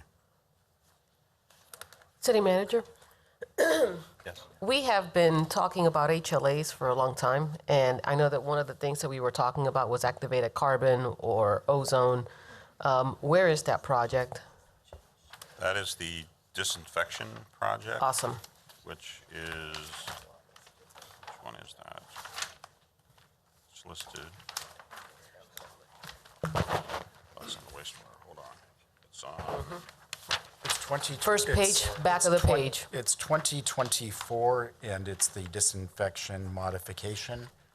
And that, as laid out on that, we've not got into design because we're several years out for that, but that's contemplated for ozone, which would give us the ability to treat the most wide range. We currently do not have an ability to treat for taste and odor issues, nor do we have the ability to effectively treat for algal toxins such as microcystin with our existing system. So by going to ozone to do that as pretreatment, basically through oxidation that would allow us to treat for taste and odor, as well as be very effective against algal toxins and have the benefit of allowing us to reduce substantially our haloacidic acids, which are a disinfection byproduct of organics and chlorine. Thank you. We are in design on the other disinfection project, which is to relocate our chlorine disinfection basin. Currently, it is at the head of the treatment train, and we're going to be moving that to the end of the treatment train right before filters. And by making that move, it allows us to reduce the amount of organics through just the sedimentation and flocculation process, which will help us with our HAAs. Okay. Thank you. Councilwoman Naeger. As we're looking at some of these projects, are we also looking into the most sustainable projects and probably the most eco-friendly projects?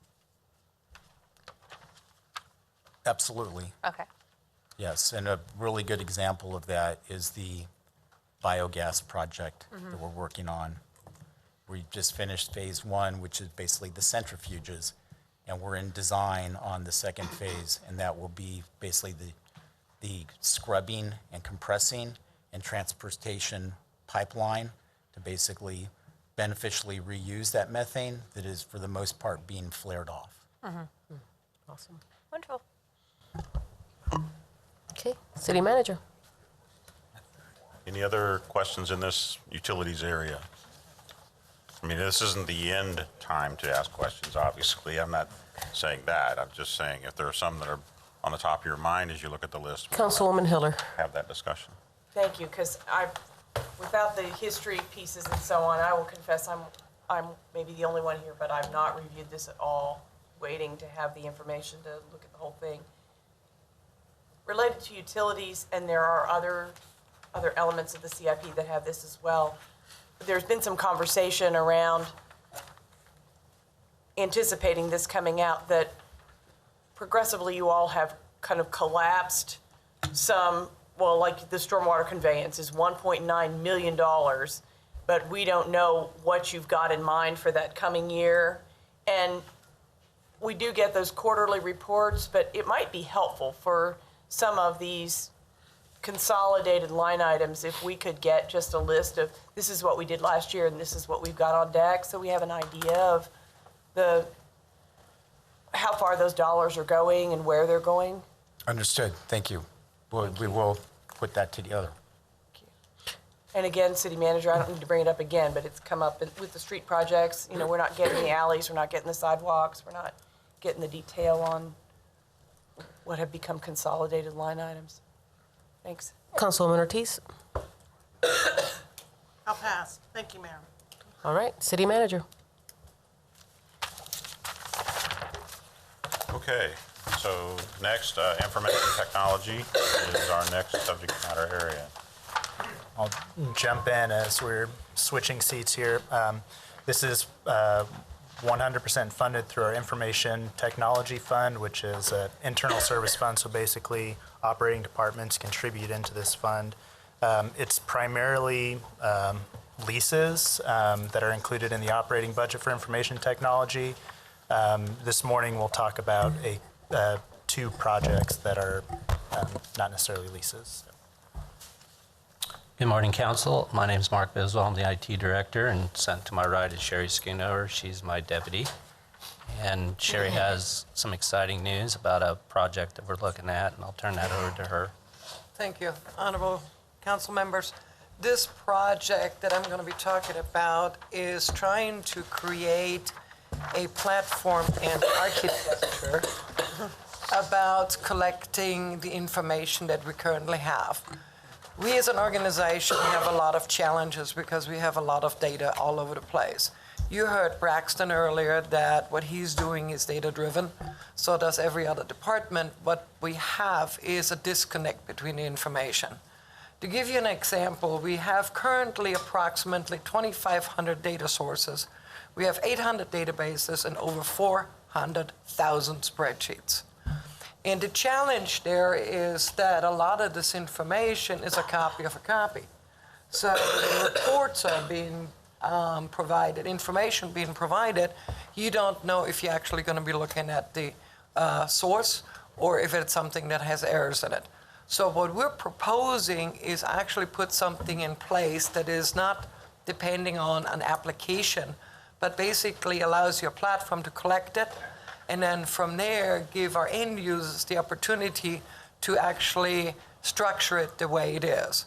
We have currently over 250 finance reports, and one example, I have 15 different versions just because everybody wants it differently.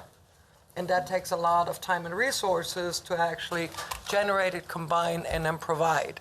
So what we really want to do is empower everybody to actually do it themselves. A couple of ideas, some other cities have done this. And what they'll be able to do is, for example, Kansas City had an initiative where they're talking about the business licenses and actually of how to process this, and they were able to add 22% renewal to the licenses.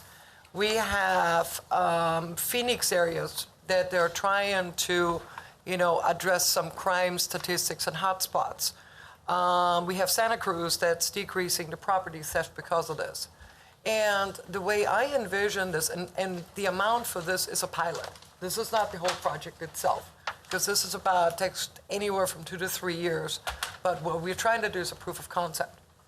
And so for us, if we take a look at, for example, the health maps that we have, do we have opportunities to add other information?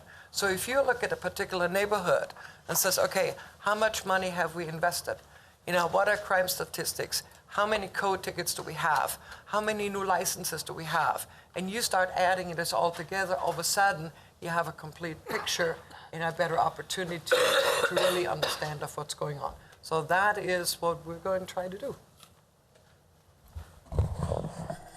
Questions for Sherry? Okay, you may proceed. Thanks, Sherry. As a department director, it's always good to have a really good deputy. It's kind of like Andy Reid having Patrick Mahomes as quarterback.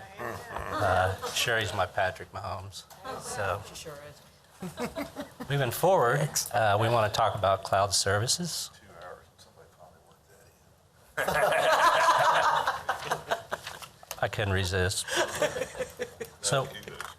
yep, we're starting to find cloud services to be a good use case for a city in certain scenarios. Cloud services involve IT infrastructure and services hosted in the cloud on a cloud provider's site located on the internet. And many times you'll hear the internet referenced as the cloud. So we're finding 2 really good use cases for cloud services. The first is a secure email gateway service. And just to explain what a gateway is, it sits between the city network and the internet, so all information that passes bidirectionally through the gateway is filtered. And we found over the past year that we've had really good success with our email gateway service. In fact, over the past year, we've successfully blocked 3.6 million malicious email messages from entering the city network. Now, most of that's most likely spam, because approximately 85% of the traffic on the internet, unfortunately, is spam. But we know that there was a high amount of phishing emails and other malicious type emails that were stopped at the gateway prior to entering our city network. The second one we're looking at is a secure web gateway service. Basically what this is, again, it's a gateway. And so when our users go out to conduct research on the internet, it's filtering that information, and any files that are downloaded from the internet get filtered in the gateway prior to entering the city network. So we expect to have probably the same or close to the same success with our web gateway services as we have with our email gateway services. And the last service I want to discuss is data backup cloud retention service. I know we discussed our data backup approach last year, and there were some concerns from the mayor and Councilmember Lesser regarding where we're storing our data backups for the city. And so we put in place a cloud retention service that will now store data backup sets outside of the state of Kansas in the event of a natural disaster. So, yes, so those are some highlights about two projects that we're really excited about that we think is having a positive impact on the city. Questions? Yes, Councilwoman Hiller. Thank you. I know some, or it appears anyway, that some projects initiate in departments rather than with you. But I wondered if you could talk, maybe in general, about how you prioritize projects. I went to renew my pet licenses last week, and it turns out the police department has totally shut down the online licensing. They didn't like what they had and are retooling. We've been dealing with downtown parking and the fact that we didn't have, the meter readers were still using clipboards and paper and didn't have the technology to go and do license plate reading and actually make their frontline jobs more efficient. We also still have some other, and I'm not thinking of what it is right now, where citizens can't go online and just take care of this and that and the other thing. So how do you prioritize those very frontline efficiency services and versus the cloud backup, which of course is a value as well? And how does that communication even happen? Well, I think the way I'll address that question, and I'll let Sherry chime in because I think she has some good news, is that IT is enterprise IT. We handle a lot of the enterprise major infrastructure items. Specific items like parking, we leave that up to the departments to determine what's the best technology for them to use. So hopefully that answers your question in terms of how we prioritize. Again, we're enterprise. What we cover is what spans all city departments, and then city departments are free to choose the technology that they deem necessary for use. So I would have to look into the parking meter situation. They're working on that now. Yes, they are. I just, with as robust as your budget is and the kinds of things that you're doing, I would certainly hope that there was, if it needs to happen, we've seen, code compliance has gone now in the past 8 years through 3 different versions of the online service to post the reports for code compliance. And that always pains me when I see somebody put something up and then have it change out. And I just wondered if there couldn't be a little more backup or assistance, because to me, if you're going to purchase some software, you ought to be using it for a long time and enhancing it, not just going, oh, well, and I just wondered. I'll try to answer this. Okay. Not every technology-based project, it actually runs through our division. It really That's what it was sounding like. Yeah, it really depends on departments. If we initiate something, it's citywide. But a lot of times, like for instance, what code and parking is doing and some of the police, it may not come to our attention until we ask to participate. I cannot tell you all of the projects that go on throughout the organization unless they knock at my door and say, can you help, can you assist? Can we ask for your advice of what's suitable? Excuse me, because what we look at is, and you brought a very valid point, the applications that we need to roll out throughout the organization has to be able to communicate with each other. And a lot of times it doesn't. When I talked about, the 2,500 data sources, it scared the heck out of me because we found out there are applications we did not know anything about until we get a call and say, oh, I got a problem, can you help? So some of this initiative we're not aware of, and we don't participate. And it's really up to the department to either, have a coordinated effort or have us actually manage the project. So. It just struck me when she was talking about if we're going to spend all this money on the back end to try and get these things to communicate with one another. I don't know what CityWorks surely is part of that as well. Yep. But if we have this enterprise so that we could maybe coordinate and buy better on the front end, this would just City manager. observation. Thank you. The thing that I would say is, you remember we have our technical support group. And so they are oftentimes the group that is taking a particular program that can help a department do something and make it happen.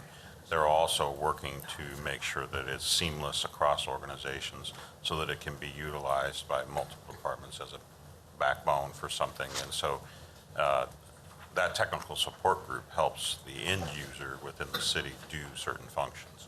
And so that's part of it too, is we have them working on solutions to issues that the department has related to not the hardware and the programs that IT does. So there's two different sections of the city that are working on stuff that are information related, information technology related programs that help us to do our job in the field. And so we try to make sure that those are coordinated. Every once in a while, you look at something that's a good idea and it turns out not to be. And so some of those things, you analyze them when you're making the decisions, and they can, in the end, help us a lot. And we have some of those that have really, truly helped us in the field. Now, with laptops, we have programs where work orders and things are handled out in the field, saving our staff multiple hours of time. And so we continue to work to coordinate those in order to make sure that we find the best systems that we can. City manager and IT staff, I don't know if you guys, I mean, I'm sure that everybody knows that in a city, there was a whole city that was held hostage.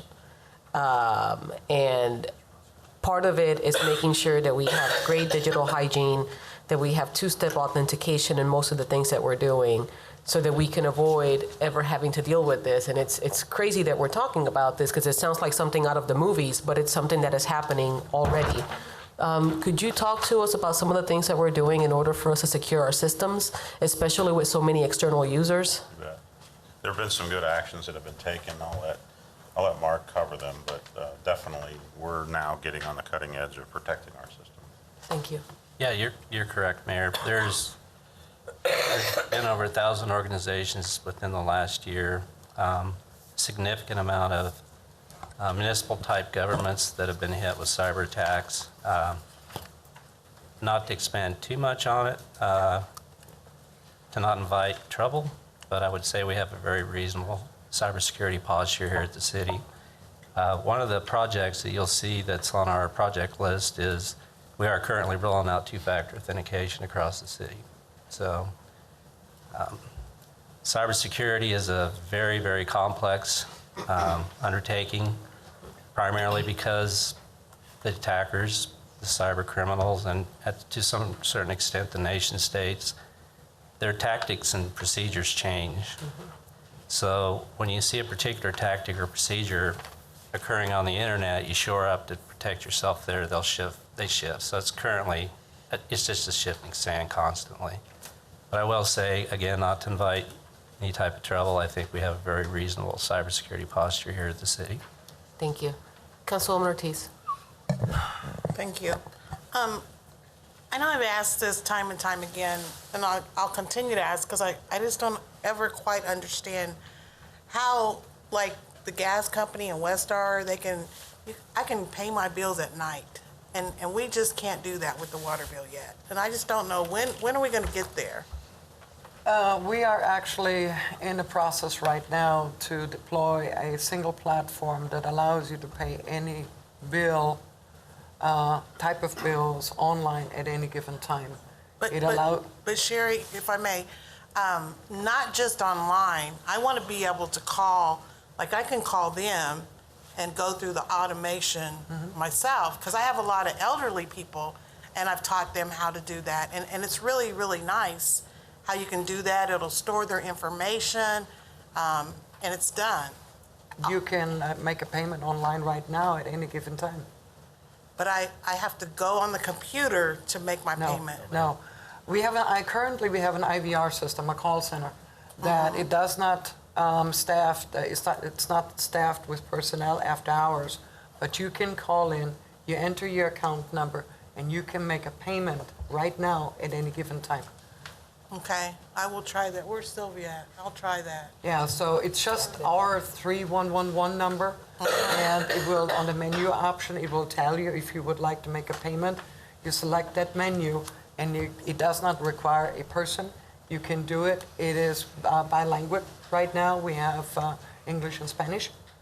But we also are rolling out here in the near future where it allows you to actually make payments via your cell phone.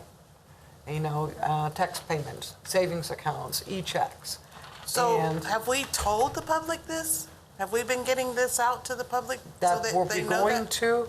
So we not- haven't yet? No, we have not. Okay. We are still in the testing phase because one of the things, the challenge we're running into is this is being fed by multiple applications.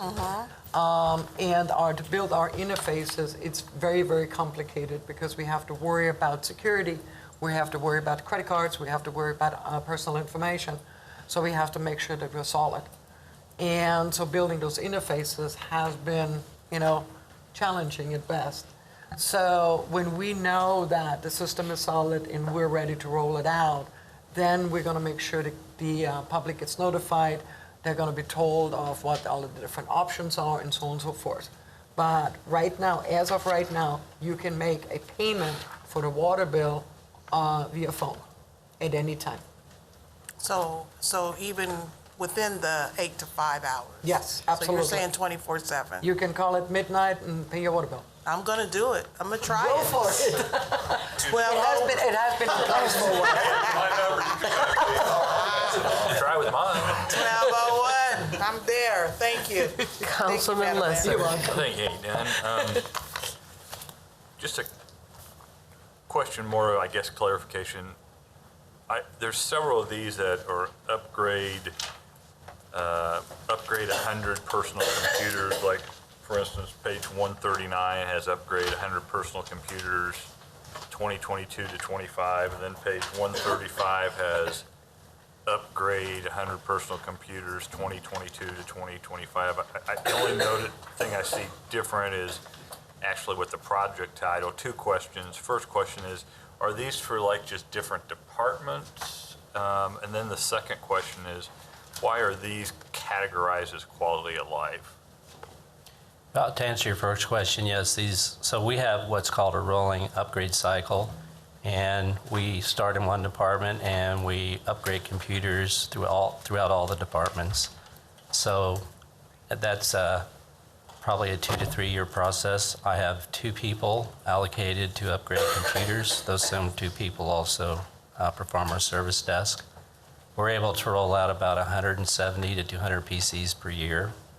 And so, again, it's a rolling. And so that's part of the reason that you see each one of these upgrade projects in small increments. So it appears like it's a duplication, but it may be It's not. 2 different departments or something like that. Yeah, we have approximately 1,140 PCs across the city.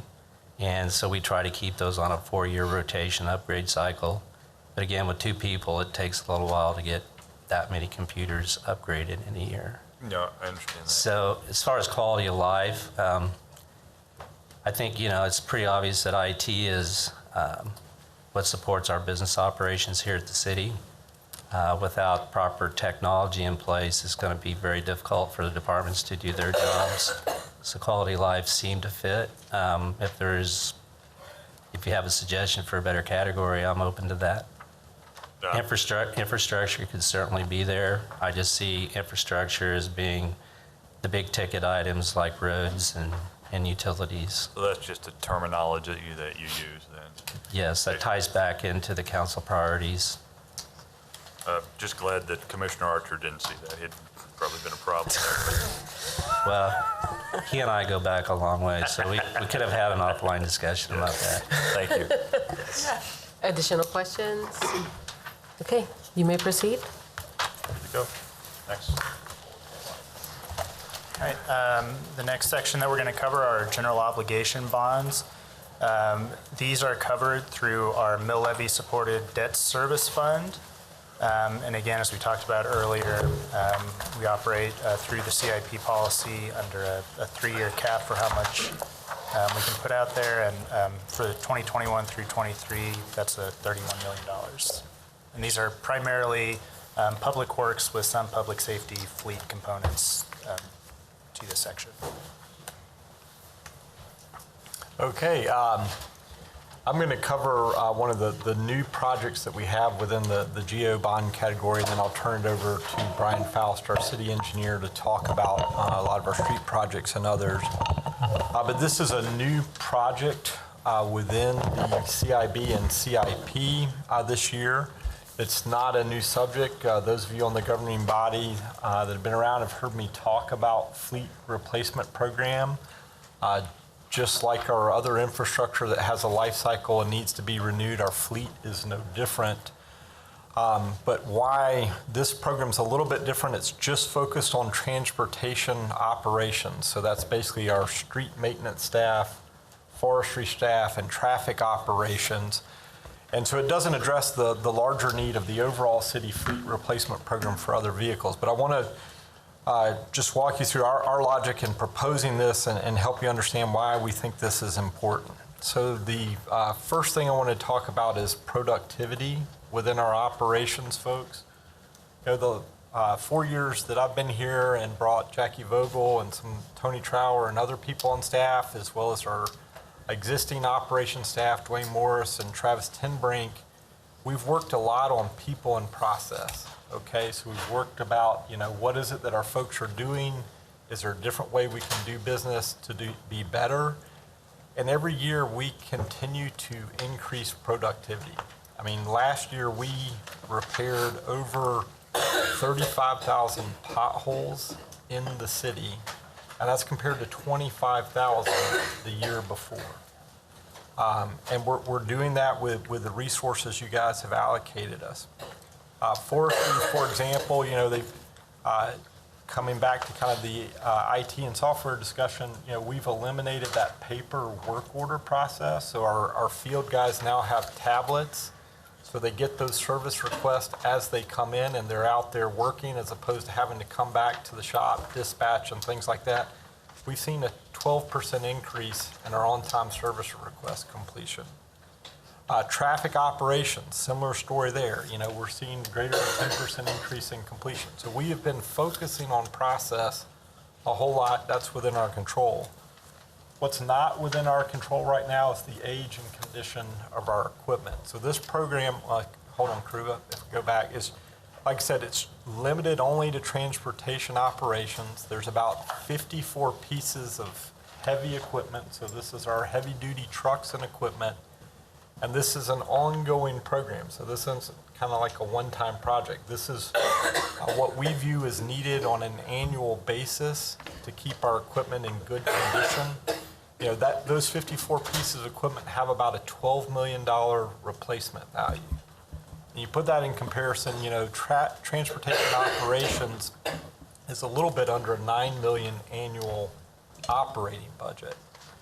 And those, now we'll kind of get into some of the, you know, what is this buying you in, crew? If we go to the next slide, just to give you some examples here. And these are existing vehicles in our fleet. So we've got a 1998 aerial truck, you know, that has a bucket lift on the back, can be used by forestry for trimming trees, for traffic ops, for addressing signals and luminaires.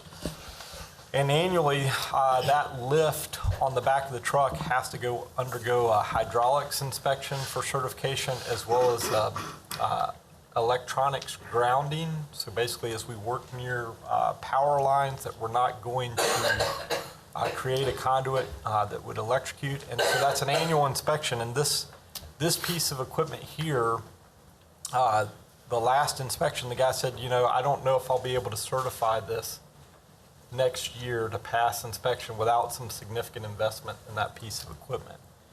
And so it's, you know, the struggle for us is, you know, out of the operating budget, we can spend money on maintenance and repair to that, significant replacement of those parts. You're throwing money away in the sense of that truck could be past its life cycle, but we do what we have to do to keep things going. And so this program, to come back to that story about productivity, you know, just like firemen need fire trucks to be on the streets to respond. Police need the police cruisers in good condition to respond. We need our equipment in good condition to be able to respond and provide services. And we don't have a dedicated funding source for that now, and that's why we've put this project in here. I'm going to just highlight a couple of other pieces of equipment. You know, we have the grapple truck. That's a $159,000 replacement value. That's what you're seeing as we look out at the future replacement cycle, what those costs are.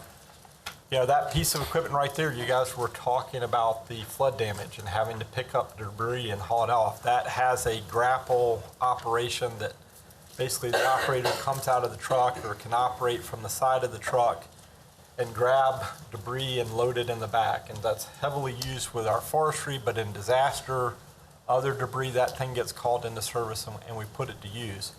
And they have a lot of hard use, so these things only last for a little while. We go to the next slide. So, you know, we're in snow season. We were able to carve out some funding out of our motor fuel fund to replace some dump trucks within our fleet.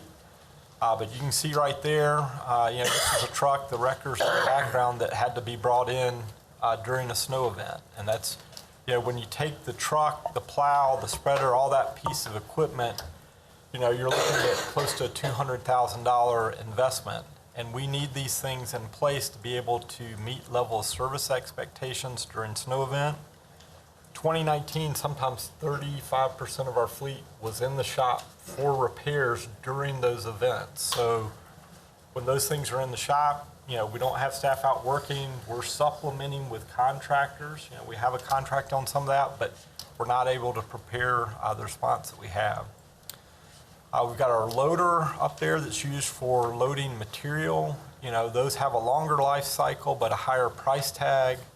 Down on the bottom, the motor grader. So, you know, we still have a lot of aggregate alleys throughout the city that this motor grader is a key part of kind of grading and shaping those so we don't have potholes and drain water appropriately.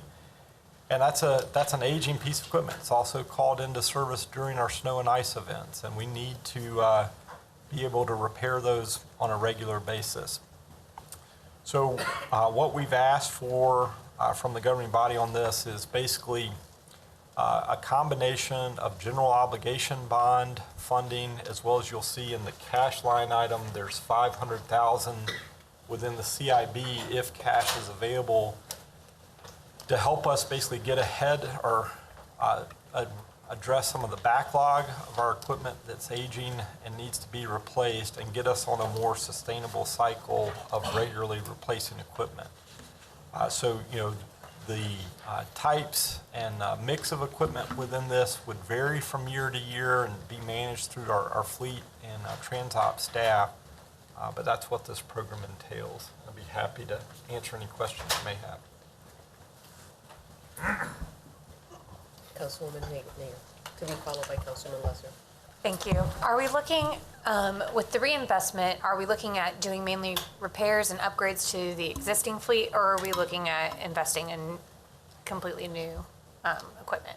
So we have bought used equipment in the past if it's of a good value, and that's something that we'll look at because we may gain fuel efficiency, better emission standards by a newer vintage that still has a service life. So that is a thing that we can look at in replacing. I will make sure you're clear in the sense there's another project in here in the cash in the out years for a citywide fleet replacement. Okay. That covers more of our day-to-day vehicles that inspections and others use. This is strictly limited to the heavy-duty trucks and equipment in All public right. works. And are we looking at pieces of equipment that could be used for multiple uses as well? Absolutely. So like that dump truck there in the winter, we load that spreader on there for snow and ice removal, but that comes off out of winter season, and then that's used in our patching operations or street sweeping to convey material from the street sweepers to be disposed of. Okay. And yeah, I think that's all I have for right now. Thank you. I know that Councilman Lesser has a question too. Thank you, Mayor. Have we done an analysis, especially on these expensive, basically depreciating items, have we done an analysis of leasing these versus purchasing? So we have not done a lease analysis on the heavy-duty equipment. We have had conversations with vendors about lease programs that are more looked at like a corporate fleet. Councilman Lesser, I haven't found a vendor that does the heavy-duty equipment leasing program, so we could look at that. The one thing we learned We met with Enterprise about looking at our sedans, small trucks, things like that as a fleet. If you can have the seed money to get started, I mean, you got to have that dollar amount to invest. You can better manage the value of your fleet through the replacement program. The one question is, you know, are you paying a little bit more to have the leasing company manage some of that selling? I mean, what's the trade-off versus if we have the capacity to do it ourselves? So the answer is no, we have not done a comparison in regards to the leasing. I asked you that because a multitude of my larger contractors lease their equipment. And I would think generally, obviously with newer equipment, they save less on repairs, et cetera, et cetera. And so obviously, I guess I'll go to Tony. Tony's in that industry, he knows better, but I do know that obviously that equipment can be leased. And I don't know if that's the right answer, but I would certainly like to see a comparison of leasing versus purchasing. And we Because can the invest. capital outflow is going to be a lot less from that, you know. Can be, but like I said, we've got to have, I mean, our struggle with the leasing programs is you've got to have that purchase price to basically buy into that. And so we can take a look at that. Are we looking into our fleet? I know that a lot of these vehicles are not electric, but as we're looking at fleet, is that a consideration that we're having? Absolutely. As we look at future replacements, you'll see there's a program within our fleet replacement fund in cash. So that's as funds are available to look at electric charging stations. And then as we look at fleet, we know fuel cost is a big piece of that. You get fuel efficiency by modernizing, but we're also interested in looking to see if there's hybrid or electric vehicles may make sense for part of our fleet as well. Through the Conference of Mayors, we have a portal that we could go that we have discounts, Okay. regardless of the size of the city, and I'm happy to get you in touch with that. Councilman Duncan. So, excuse me. So Councilman Lesser was sort of along the same lines of where I was headed, but I know leasing is different for, let's say, fleets and cars versus loaders and those. So have we looked at those as different in terms of leasing, and do we lease anything now? Do we have any sort of leasing program now with any of those? Not within our equipment fleet. You know, like I said, leasing is an option. So I make sure that you guys understand I'm not saying that leasing is not an option. Our issue is you still have to have money to pay the lease. If we don't have funding, we carve out a little bit of funding out of motor fuel fund or a little bit of funding out of general fund to say, hey, we've got 125 to pay here. But that same conversations we've been talking to this body about regularly having funds for vehicle replacement, whether that's a self-funded program or a lease program, we don't have a dedicated funding stream for that. And that's been our challenge is we replace equipment as we have funds because we've not had sufficient funding to regularly invest in the replacement given other needs within the budget. Councilman Emerson, Deputy Mayor. Oh, yeah. I hate to forget that. I won't let you. Mayor. Yeah, Dr. Pica, I guess my question is, it's kind of along the same lines as this, and I understand what you're saying. In the past, we haven't had a dedicated fund. We're not budgeting for it, if you will.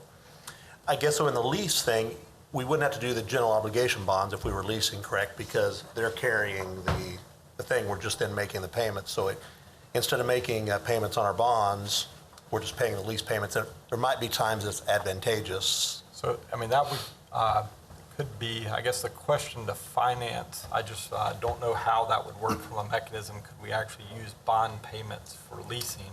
And let's just say hypothetically, we've got roughly $1 million in here. Let's say we went to a lease program and that was $800,000 annually, you know, assuming if there was some savings. You still have to have that $800,000 to pay.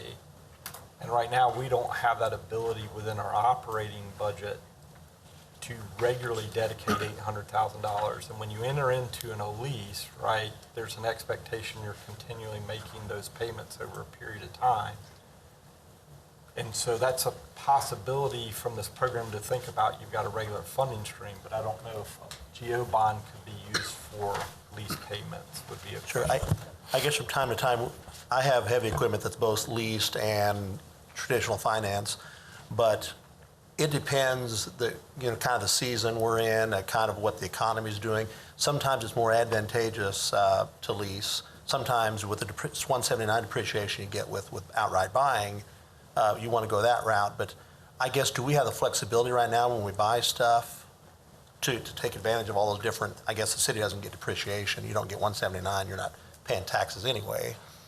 But we sometimes have things where, like Caterpillar will say 0% for 60 months on an excavator or a loader or something, or Bobcat will or whatnot. I guess, do we have flexibility in our procurement processes and things to take advantage of things like that? Councilman, I'd have to ask procurement to look into that and provide you an answer. I don't know. So, I mean, we can do those different things, but as Dr. Peak has noted, it's dependent upon operating dollars available consistently to take advantage of those options. And I don't believe that we can lease through our general obligation bonds. And so we're left with trying to find operating dollars, as Dr. Peak noted, find that seed money to keep that going on a consistent basis. And right now, we don't have that flexibility within our operating budget in order to start. But if I may follow up that, we're making the bond payments correctly. So if we can get a 0% lease rate or something, instead of paying 3% on a bond, we're paying 0% to lease that same piece of equipment. So that would take a pretty long-term investment in order to start shifting dollars away from our general obligation debt service payments that we're making now in order to carve out enough operating to make a transition. That's just one option to do that, but that would be a fairly long-term thing, so you're waiting for your annual debt service to start to roll off, and then you're not making additional investments in that in order to start to see flexibility. And then we couldn't use the debt service fund. We would have to shift funding around, shift mill levy to probably the general fund in order to make that happen. And then you're competing with other general fund. And I guess kind of my bottom line is, if we can save money, even if it takes some machinations in the background, let's do it, if it's significant enough. So thank you. Councilman Lesser. Yeah, the only concern I have coming through this process, it's pretty evident to me, though, is that we're coming at, was it $500,000? It's $1 million. $1 million? Plus. And I don't feel like you guys have done your background of analyzing and looking at all the different options that we possibly could have. It's like, give us this money, and then we're going to figure out what we're going to do. I mean, I don't know what I'm missing here. I mean, you can't answer the questions, is what I'm a little frustrated with. Well, I think from our standpoint, we'll check to see what our other financing options might be. I guess what I want to focus on here is that we have a need for some equipment replacement. We'll find out what the various options are that we can do and outline them and how they would be handled. I think what Dr. Peak has identified is that we have a need to replace the equipment. We'll go back and review what our options would be as far as payment. But in this case, I think that's our biggest issue right now, is determining that we have a need to replace some of this equipment. And we'll look at if there are other options, and we'll verify those, and we'll provide that list to you. And like I said, this is discussion one. Those are the questions that we want to be able to receive from you. I think that this is the more traditional route with regards to financing. We'll go and explore what the other non-traditional routes might be. Councilwoman Heller. Well, a little institutional history on that, and then an observation. Back 10 years ago, which was before many of you lead staff were here, when we were really kind of starting over with the city and needed to address, I think we did some stuff in public works, but primarily police cars and fire trucks. The staff at the departmental level, I'm sure in conjunction with finance, researched leases, and we did use leases to get those programs back up and get those fleets back up. And there was a plan that I'm sure you'd be able to find of transitioning out. I think there were 3-year leases, and so the plan was set up very intentionally to get us up and going and then transition back out into the cash purchase in the case of police cars, and still obviously some discussion on the part of fire trucks. And everybody knows my position in terms of making that shift. And it sounds like, once again, Nick, you explained it well, but if one of the fundamental hurdles is, oh, but wait a minute, we have money from this source that goes into debt service, and we have money over here that goes into general fund, I'm sure you guys could come up with that. I mean, maybe the solution, especially for flexibility with Public Works, is right now our fund balance is okay. What if we simply tagged $1 million or whatever of the fund balance as available for that conversion, so that when we had opportunities, we knew that, and we knew that, and Jessica, I'm not saying exactly how to do it. You're the pro on all that, but to intentionally say we've got this earmarked so that if we have these opportunities, we can make that transition. And just, I mean, it sounds like you've got some resources for leasing heavy equipment that staff didn't know about, and that could be a really good opportunity. But I wouldn't want the structure of that financing to, in that phase over to, because it might go back. We might end up borrowing back again if we need to come up with some sort of switch hit bucket. Maybe that's a way to plan for it and take advantage of opportunities. Thank you. Okay, additional questions on this item? Seeing none? One more question. Yes, Councilman Lesser. What's the difference in the ability from the way that we pay for these things in regards back to the lease question? Tell me what the difference is in the majority of our IT stuff we lease. Tell me what the difference is in funding for that versus funding for these type of. We currently use funds from the general fund in each department, transfers money into an IT fund. So it's basically, it's general fund dollars, operating dollars, that are transferred into the IT fund, and IT then uses that funding in order to pay the leases.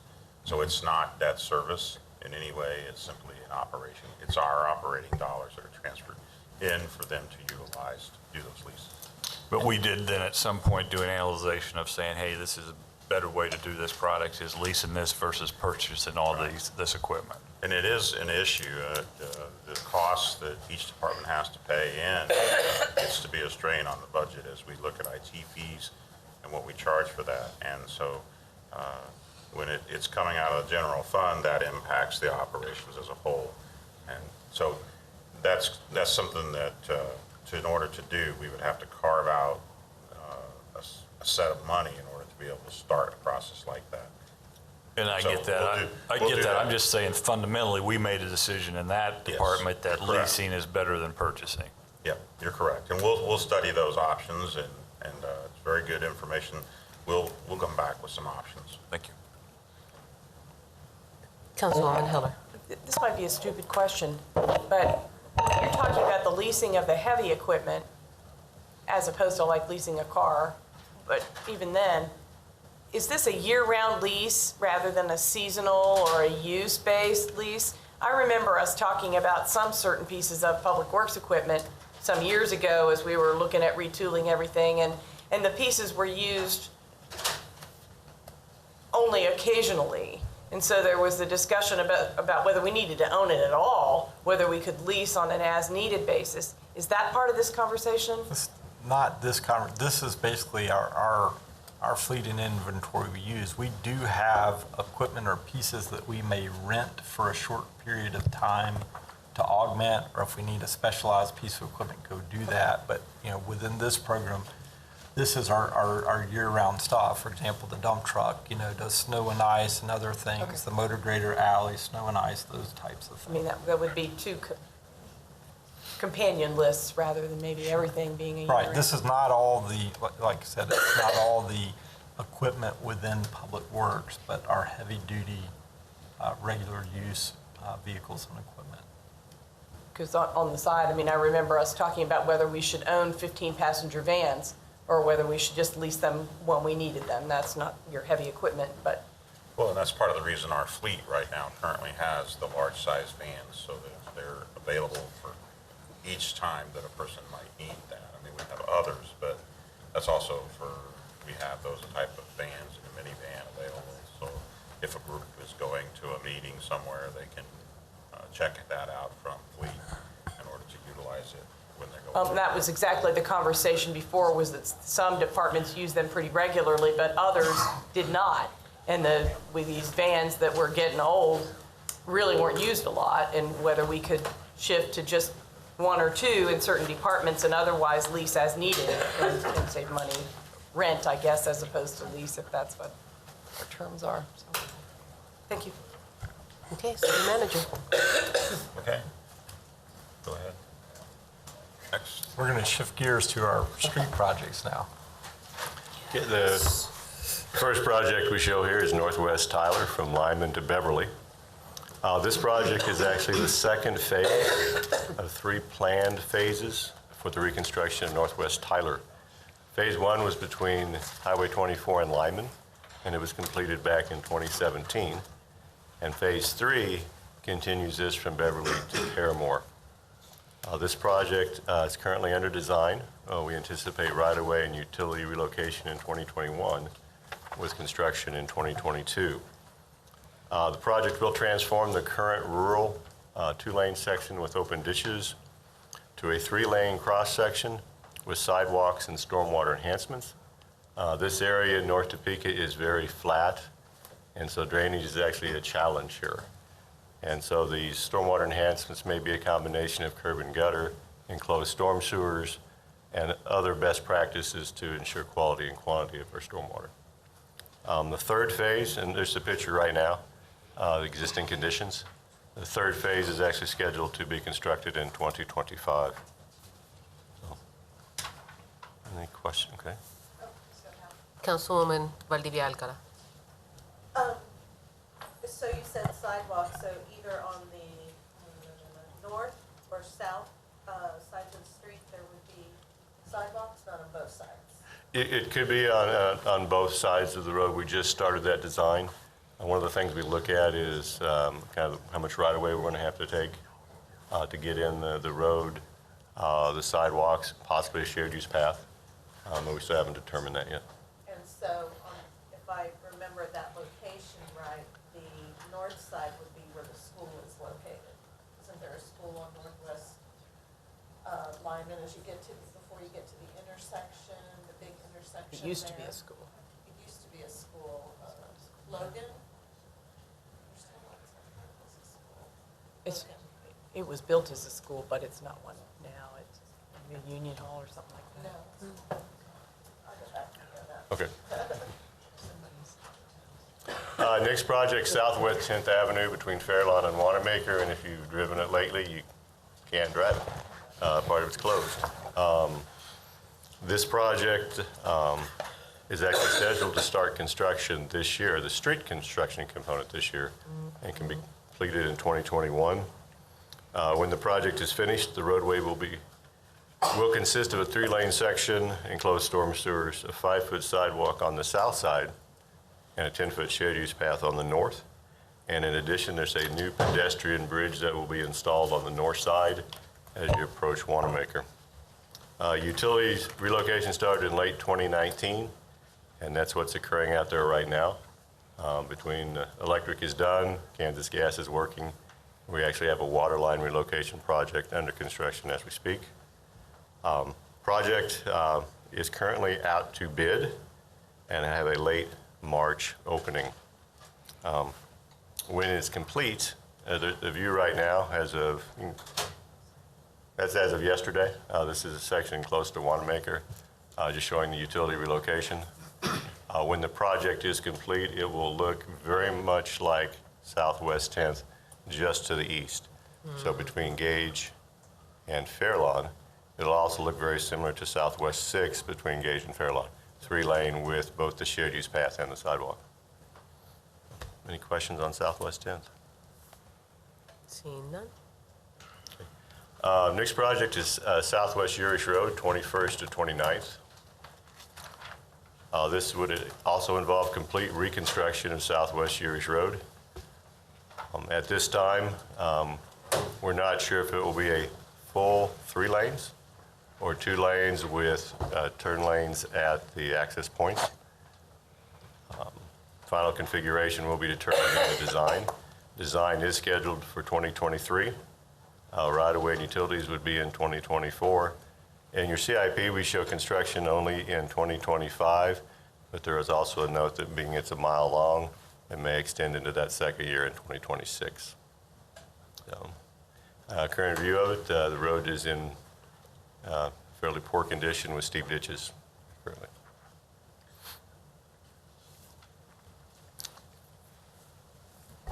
So I guess we can pause right there and see if there are any other questions on general obligation bond projects. Deputy Mayor. Thank you, Mayor. Not a question, but I think 10th Street might be one of the first ones that fits into your 3-year plan, Dr. Peak, of 1-year design and right-of-way acquisition, then utility relocations, and finally a 3rd year. So I really appreciate it. That's going to make that a lot quicker. So thank you. You're welcome. Councilwoman Valdivia Alcala.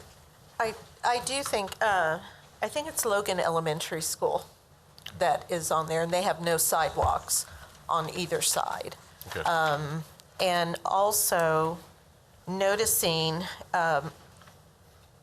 if you look at Kansas Avenue in North Topeka, District 2, off of Highway 24, Kansas, all the way going down into the Noto Arts District, you know, I hope somewhere down the road that will be considered, because the grooves are so bad in the street that you kind of have to go into the left turning lane because you can't stay on the right lane, because I was told that some utility company, which I'm not going to name, may have done that and not patched it up correctly. The bottom line is that what it does, that whole rough ride down North Kansas Avenue, I hope sometime will be considered as a project as well. And we actually are doing a project on North Kansas in 2020, and we go from Morse to Shoulder Creek. Yay! So Can I get information on that? Okay, thank you. Councilwoman Ortiz. Thank you, Madam Mayor. I'm going to go back to the 10th Street project. Will that include sidewalks? yeah, 10th Street from Fairlawn to Wanamaker, we'll put a 5-foot sidewalk on the south side, and so it'll tie into what we did to the east. And actually on the north side, there'll be a 10-foot shared use path, again tying into what we did to the east. And that will go all the way to Wanamaker. Okay, thank you. Councilwoman Hiller. Regarding the North Tyler project, there was a period where there was some intense discussion about the cloverleaf in North Topeka, and the fact that that people all kind of had their own way to get through, to get from living way up north to downtown jobs and so on, and that there was congestion pretty bad congestion at certain points along the way, and there was various discussion about getting rid of the cloverleaf and all that. The cloverleaf stayed. Does this Tyler project, has it relieved the congestion that was on Tyler? Because that was a place where, of course, Kmart was still there at the time, where people couldn't pull out of their subdivision to the west of that because of the traffic, for instance. I'm not sure if it's relieved the congestion. I mean, the section from 24 down to Lyman is 3 lanes. And I know going to Spangles right there, I haven't had any trouble getting out, so I can't answer your questions if it's relieved traffic from the cloverleaf. Question about Tyler. Is this the street that Teresa Miller has been advocating for? Mm-hmm. Yes. Okay, good. I just want to make sure that Teresa knows. Any other questions? Councilman Duncan, I'm looking at you. No, you didn't miss me this time. Awesome. City Manager. I think the one thing that I want to say now as we look at, we study the list of the projects that are listed there. You'll see that there is also this citywide infrastructure program, Complete Streets. There's other things that we do besides these specific streets that are listed that, we attack with this type of funding. The other thing is that last year when the governing body made the decision to add money into the cap, it helped us to be able to do a couple of projects. And wanted to point those out. It's the gauge project from 37th to 45th is one. The other one is this Tyler project that was just mentioned. And so that's where the extra money is going. It's allowed us to move those projects up in the timeline of from where they were. The general obligation bonding, it's mentioned it's at 31. So basically, when we reviewed, the authorization was to increase the cap to 33 million for 3 years, which would have included 2020, 2021, and 2022. So that's why our cap is now 31 million for this year, and then next year we would go back to 29 unless there was a decision by the governing body that you wanted to increase the cap amount. And so we're not asking for an increase in the cap amount this year, but if for some reason there was projects that you identified that you wanted to raise the cap amount, we were available to have that discussion. I just want to make sure you understand that's how we crafted where we're at right now, is based on the 31 million for the next 3 years. So if at any point you determined there was a project in the general obligation area that you wanted to do, then that would end up being a discussion the governing body would have to have as to whether they wanted to raise the cap. Okay. All right. So we are not highlighting any specific cash projects in this presentation, but I want to make note, and we discussed this at the beginning, cash projects are a mix of things that are already in the operating budget. So for instance, police fleet is a cash project that is included in police's operating budget. The large majority of the projects in this section are going to be dependent on if there is available funding as we go throughout our operating budget to fund these projects. One shift that we'll make in this year is, if you read the general obligation resolution that we'll present when we go to adopt the CIP, is that we'll make cash projects eligible for general obligation authority, mostly so that we can take advantage of potential short-term notes. So we did that last year with I forget what traffic signal authorization. So we don't plan to utilize all that authority for the cash projects, but if we can do a 1-year short-term note in order, if we have available cash to go towards that, we would do that. And that will be an ongoing discussion with our cash projects. So I just wanted to, pardon me, highlight that as a potential option as we look for funding options. Councilwoman Hiller. I was thinking of one thing for the new council members as I look around and what districts you're from. It maybe not an issue this year, but sometimes people do a deep dive into, well, why isn't there anything in my district in this year or next year and so on. And because we only do about 3 big projects a year anyway, if anybody has questions, it's worth getting with staff to get like a 10-year history or even more than that. The staff really works hard on the street projects as well as the utility projects to be geographically balanced, and they really do a pretty good job. So you might have specific questions, but I would encourage people to ask if you're wondering how that balance is working for your district itself or overall. City Manager. All right, just doing a stock of where we're at in time. At 11:25, we have 3 main project areas or funding areas that we need to cover: city projects, county projects, and federal funds. So I think we could probably afford to take a 10-minute break at this time. I think the last sections will take about 45 minutes or so we can still complete by 12:30 as we originally planned. Sound like a good idea? Yes, sir. We recess for a 10-minute break.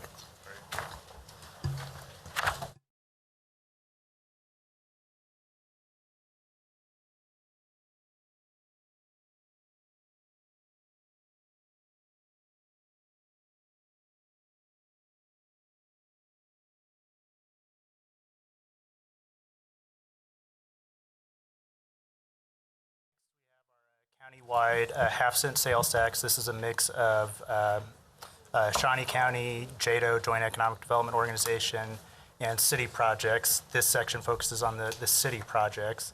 This was approved, second phase of this was approved in 2014, took effect in 2017, and will highlight, I believe, just one project in these funds. The project we want to talk about today is Southeast California, between 37th and 45th. This is actually a continuation from previous projects, most recently being from 29th to 33rd, and then again from 33rd to 37th. This project here will tie into the new roundabout at 37th and the roundabout at 45th. So it's basically 1 mile in length. Design will occur in 2020 with utility relocations in 21 and construction slated for 2022. Right now, it's a 2-lane rural section with open ditches. This will look just like the section to the north from 33rd to 37th. It'll be a 3-lane roadway with enclosed storm sewers, a shared use path, and a sidewalk. You can go to the next page. Existing is on the left. Again, that's that open ditches 2-lane section. On the right is one we completed about 2 years ago from 33rd to 37th, and that's what the new section will look like.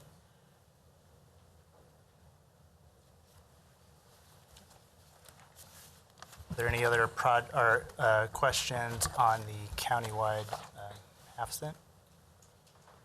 Yes, Councilwoman Valdivia Alcara. Can I just verify, you said JADO funds are used for this as well? A portion of the overall half cent countywide sales tax, a portion goes to the city, a portion goes to the county, and a portion goes to the JADO. These are focused on the city projects.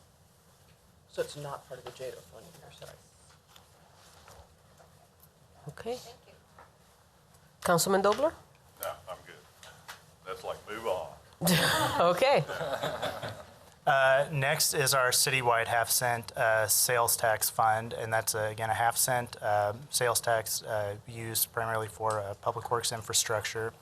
It was passed by voters in November of 2018 and took effect this past October. This is, I believe, the second round of this project, and I believe we're highlighting 2 of our overall programs in the citywide half cent.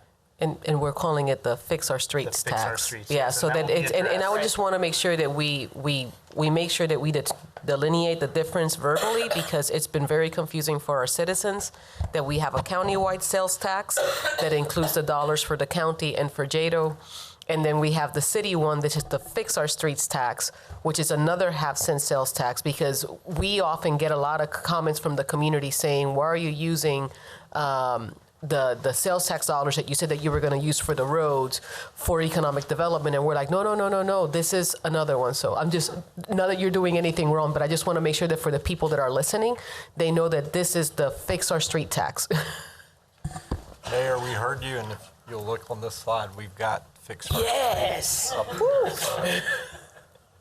Want to highlight 2 of our 4 spokes in our pavement management plan. In addition to reconstruction, we have what's called preventative maintenance, which would be on the left. Preventative maintenance is keeping our good roads good. That's with crack sealing and then a type of surface sealing. Back in 2018, we brought forth micro surfacing here in Topeka, and we used the excess countywide sales tax for the first 3 years of that. In 2018, we did a lot of areas in the central part of Topeka. In 2019, we concentrated on the east side of Topeka. And then in 2020, we'll be concentrating on the west side of Topeka. And that will use up those excess countywide funds. Starting in 2021, we fund this out of the Fix Our Street citywide half-cent sales tax. Thank you. I have a question. I know that we have a schedule on how we're expending these dollars, but one of the things that we have been talking as a council for a while is how do we make sure that we continue bettering the main roads in our community and the entryways. Topeka Boulevard is, especially after the winter, is just in really challenging conditions. Is there a plan for Topeka Boulevard? Because it's one of our central corridors. If you're looking in 45th to 49th, and that area is very rough. We do have a project scheduled in the CIP, but it's several years out. And so there'll be some short-term improvements to improve the condition of the pavement, fix the potholes, maybe localize joint and panel replacements to keep us our head above water until we do the overall reconstruction. I mean, but even the sector, I could tell you specifically, you guys are working right now close to 17th and Topeka Boulevard. That whole corridor, if you get off the highway and you start driving towards North Topeka, it just, and I know that it was failure of the materials that a prior contractor used, which does bring me to a question. I know that the state does core samplings, and they do quality control, asset quality control by ensuring that those samples of the roads, and Tony, correct me if I'm wrong, that the state does core samplings to ensure how long the usability of a road is going to be. It seems like Topeka Boulevard deteriorated pretty promptly after it was repaired. Is there anything that we could do to go back to that developer, the company that laid out that road, so that we could, because I mean, it surely didn't meet the expectation of the life of the road. Right. Actually, I hope it wasn't you, DME.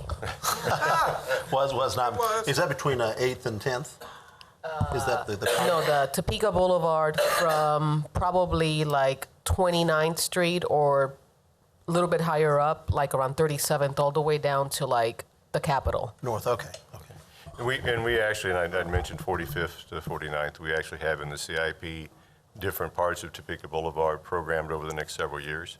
We actually have from 21st to 29th, and we also have programmed in from 29th to the 37th. And so those will be on schedule to be repaired or replaced. We only have a 1-year warranty when we do a project. And so anything that's exceeded that, one of the challenges that we've had is in the concrete that we've used. If you look at streets that are 30 or 40 years old, that concrete is typically in better condition than the concrete that's maybe 10 to 15 years old. And so a lot of that was attributed to an issue with the aggregate being too soft and it would absorb moisture, and the freeze-thaw cycles, it would just disintegrate. The city has adopted a hard rock standard. So anything we've done probably in the last 4 or 5 years within the city right-of-way uses a different aggregate. And so we shouldn't be experiencing those as we move forward. Okay, and I don't know if we could do this, and I know that I'm asking a lot, but is there any way that we could take a look into the consideration on a quality control standard that is over a year? Because I think that a year is like way too short of time for us to ask somebody that, because I mean, these are constituent dollars. So I don't know because I don't know what the standard is for other municipalities. So maybe if we could look at that and strengthen our contracts, because I think that that would be a great way to safeguard the investment that our community is making in those, because these are millions and millions of dollars. So just a thought. And I think Councilwoman Ortiz had her hand up, or somebody else did. Yes. Thank you, Mayor. I just stuck something in my mouth. Sorry about that. I know you said you've been east, or you've done some work east. What about 6th and Golden to 6th to Croco? When is that on the plan?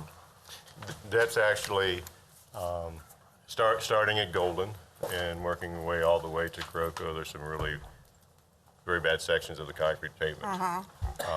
Definitely bad in Users near Deer Creek. And as you approach Rice Road going up the hill to the east, it's really bad. We're actually putting together a program this year in 2020 to do concrete joint replacement and concrete panel replacement. And 6th Street's the area we're going to focus on this year. Okay, because I know potholes surface up every time it rains at 6th and Golden. We fill them, they're back. Right. We fill them, they're back.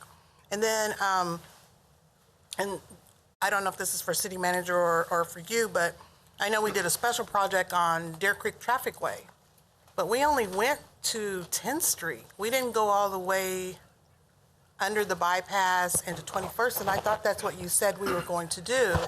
And it's terrible. Those big trucks are tearing it up even more and more. Right. We actually, last year, we did 10th Street from Deer Creek to the east.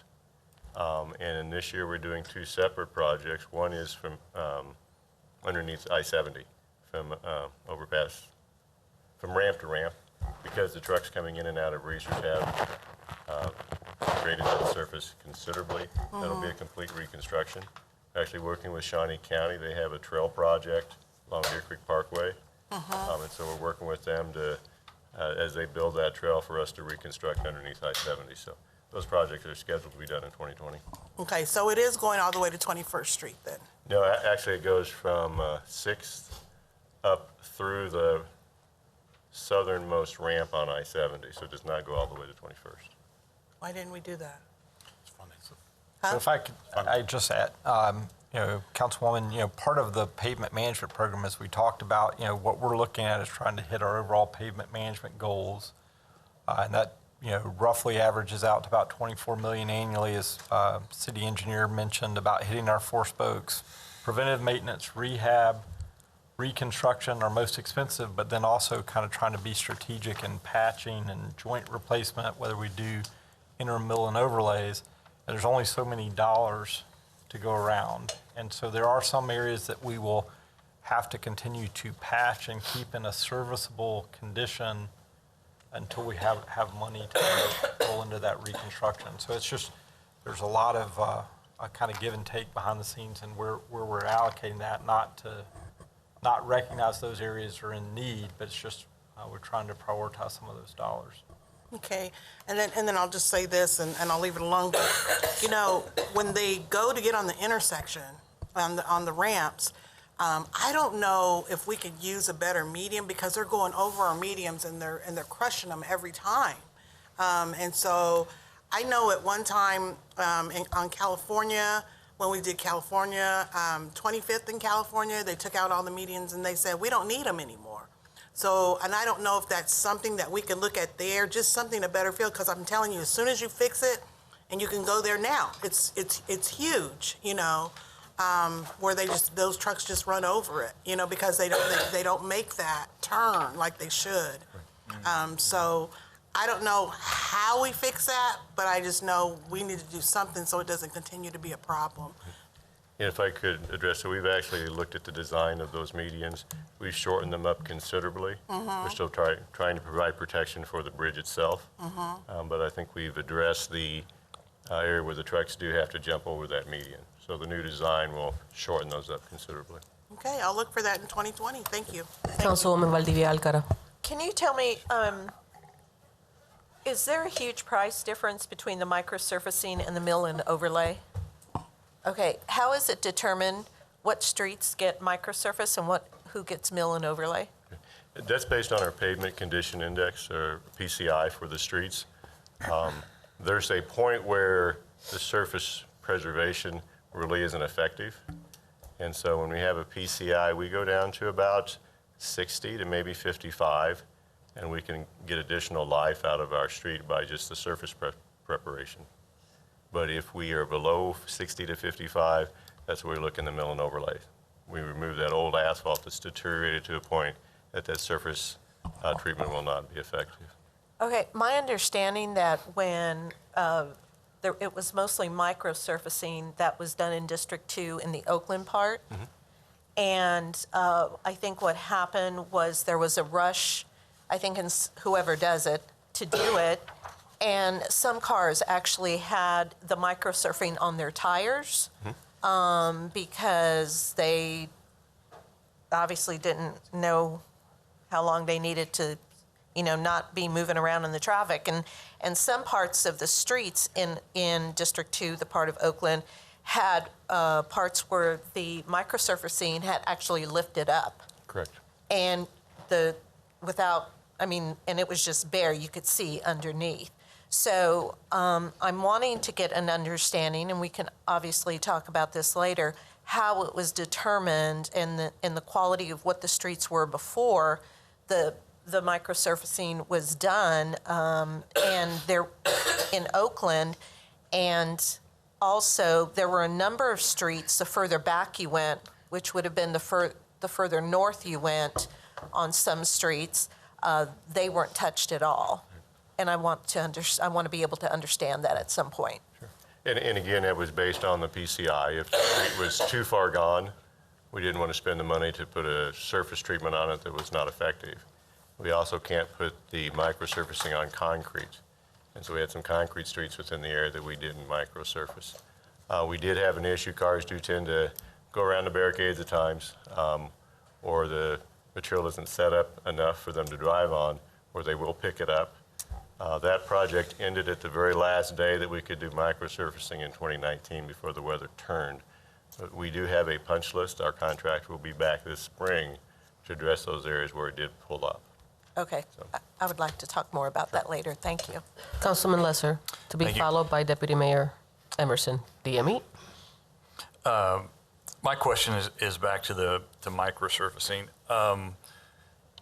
We basically started summer of 2018, so we've been through almost finishing up a second freeze-thaw type cycle. I would be curious to have a report done just to kind of give us, since it's relatively new, especially for us, process of how that is working, especially prior to this coming season of expending more money on that.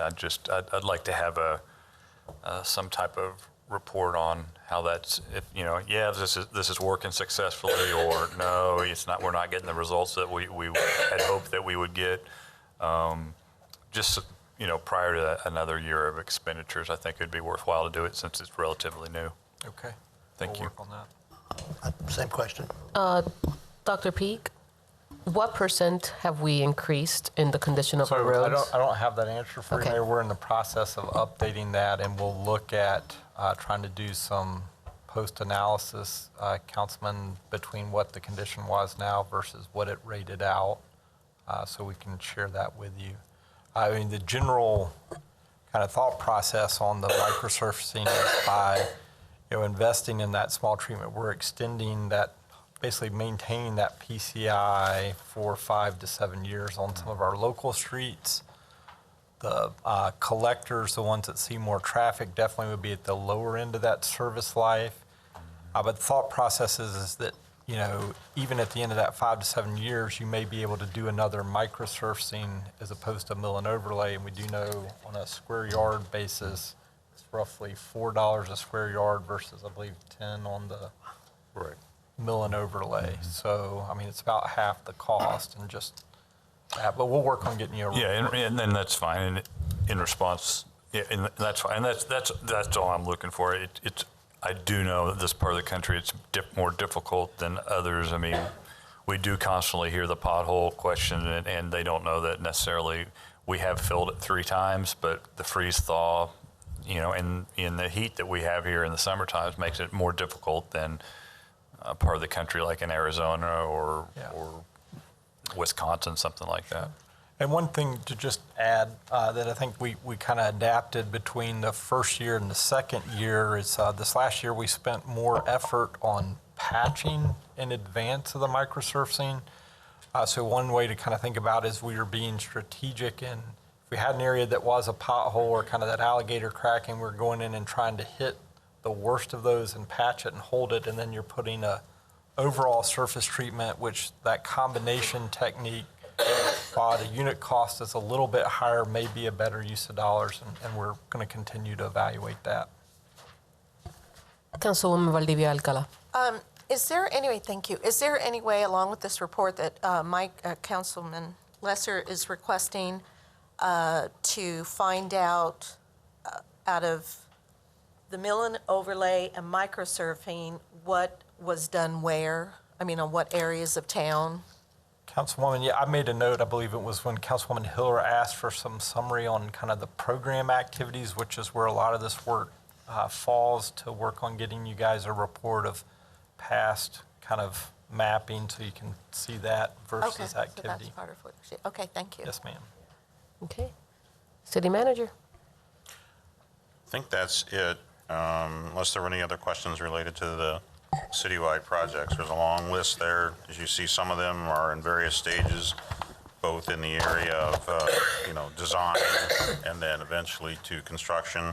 But of note, when we talk about pavement rehabilitation and reconstruction program, there's $8 million, and that's what this type of work, the mill and overlay, the going back and looking at the maintenance of the roadways is being done. So there's a lot more work that's being done besides the list of projects that you see here. We call out the big projects, but there's much more work that's being done in the area to maintain our streets, and that's what that $8 million is going towards.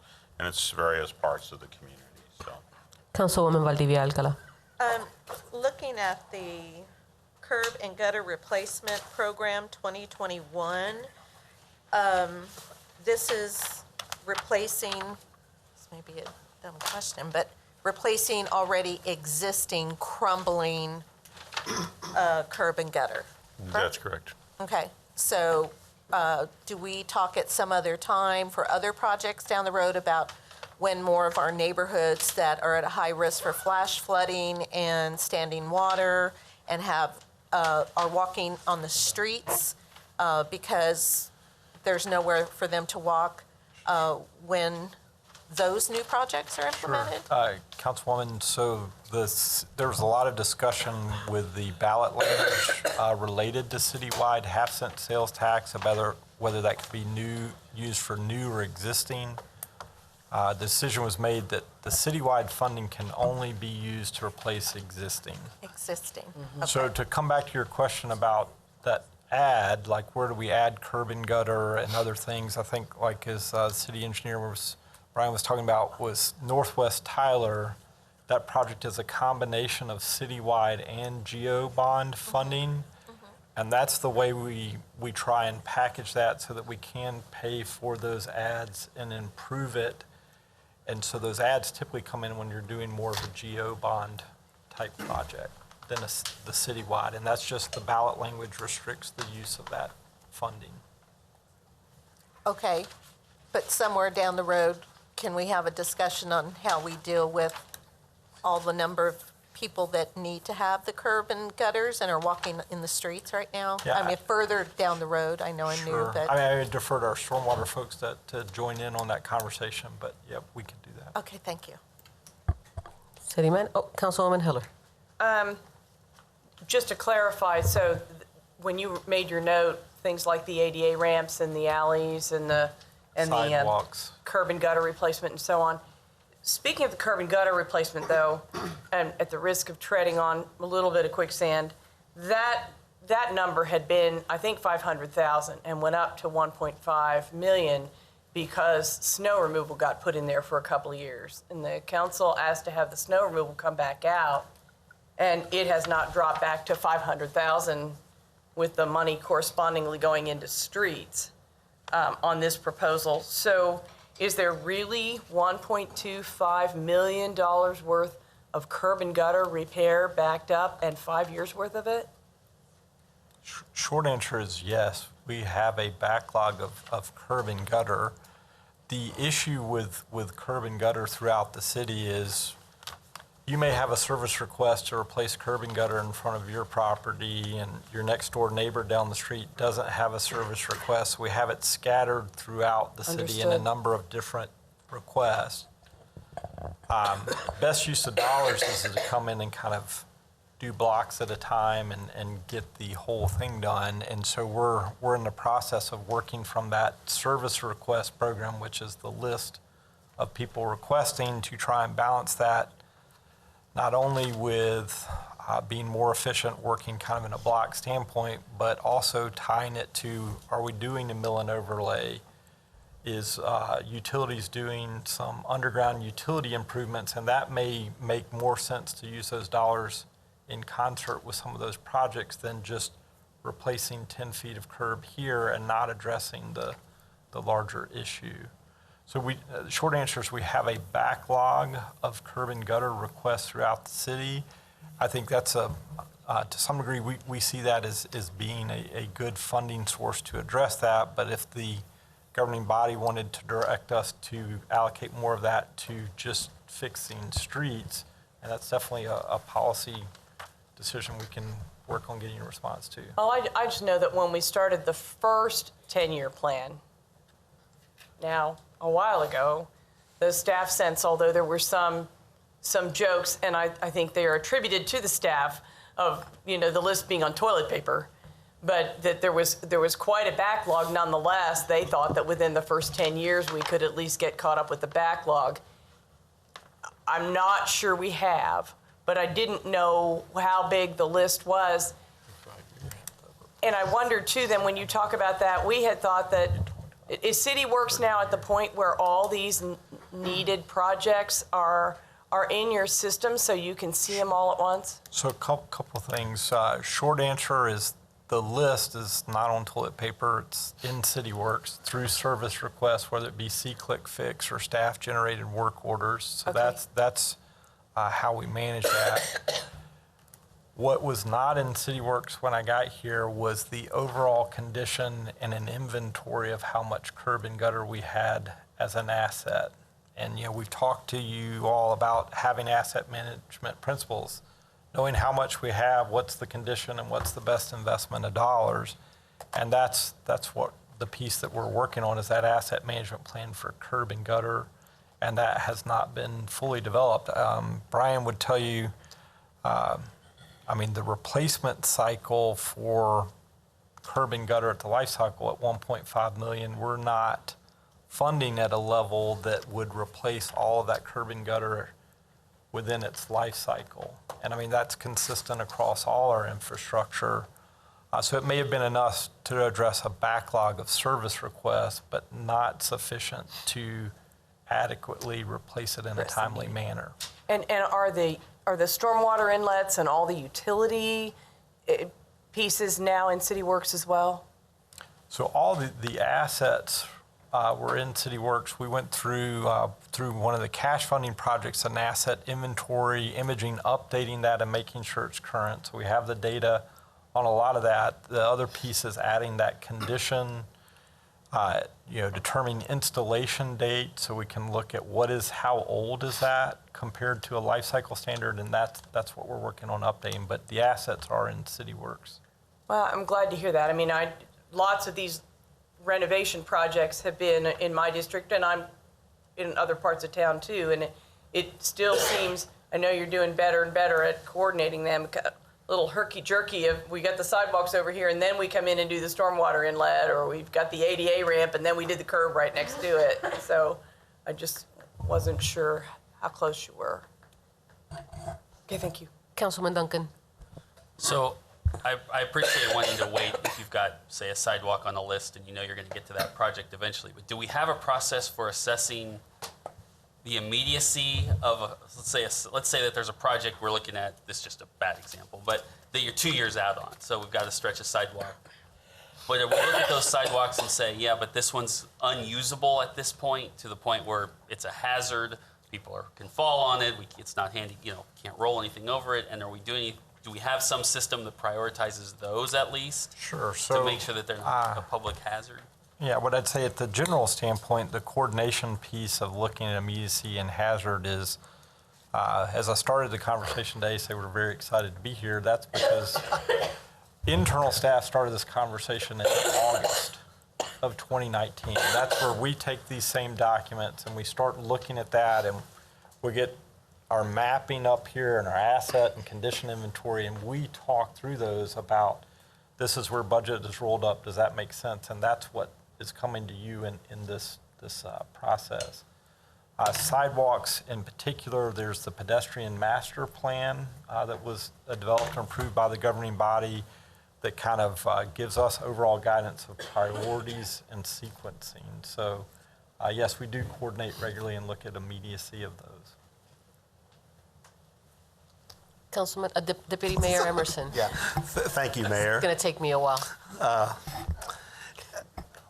I guess 2 points. First of all, to Councilman Duncan's, as I understand it, existing sidewalks that are next to privately owned properties, it's responsible for the property owner to replace those if they become non-passable. Yeah, I didn't want to go into all, there's a lot of detail in sidewalk programs and different things where property owner pays for it, but if we're coming through with a corridor improvement project and there may be existing sidewalk, we may replace that. So sure. I guess just trying to think out of the box, because I know one of the challenges that you guys have is, as areas in the past that have gotten annexed into the city, they're originally built to a county standard, so they don't have curb and gutter, they don't have stormwater, they don't have sidewalks oftentimes. I know, like in my neighborhood, I pay specials right now because they're paying off the street and the storm and the sidewalks. Is there a mechanism where if a neighborhood wants to do it on their own, a benefit district could be set up for a neighborhood if they wanted to do sidewalks or storm or some improvement? I believe that option is open to neighborhoods that have to defer to finance in our policy, because a lot of times we deal with it from a developer perspective, but we've used that model in the past for other improvements throughout the city to have people basically self-assess. Yeah, because I know I have an area, it's Eastern California. It's a nice area, but it was built when it was in the county, and it has asphalt curb and gutters, which means now it doesn't have curb and gutter.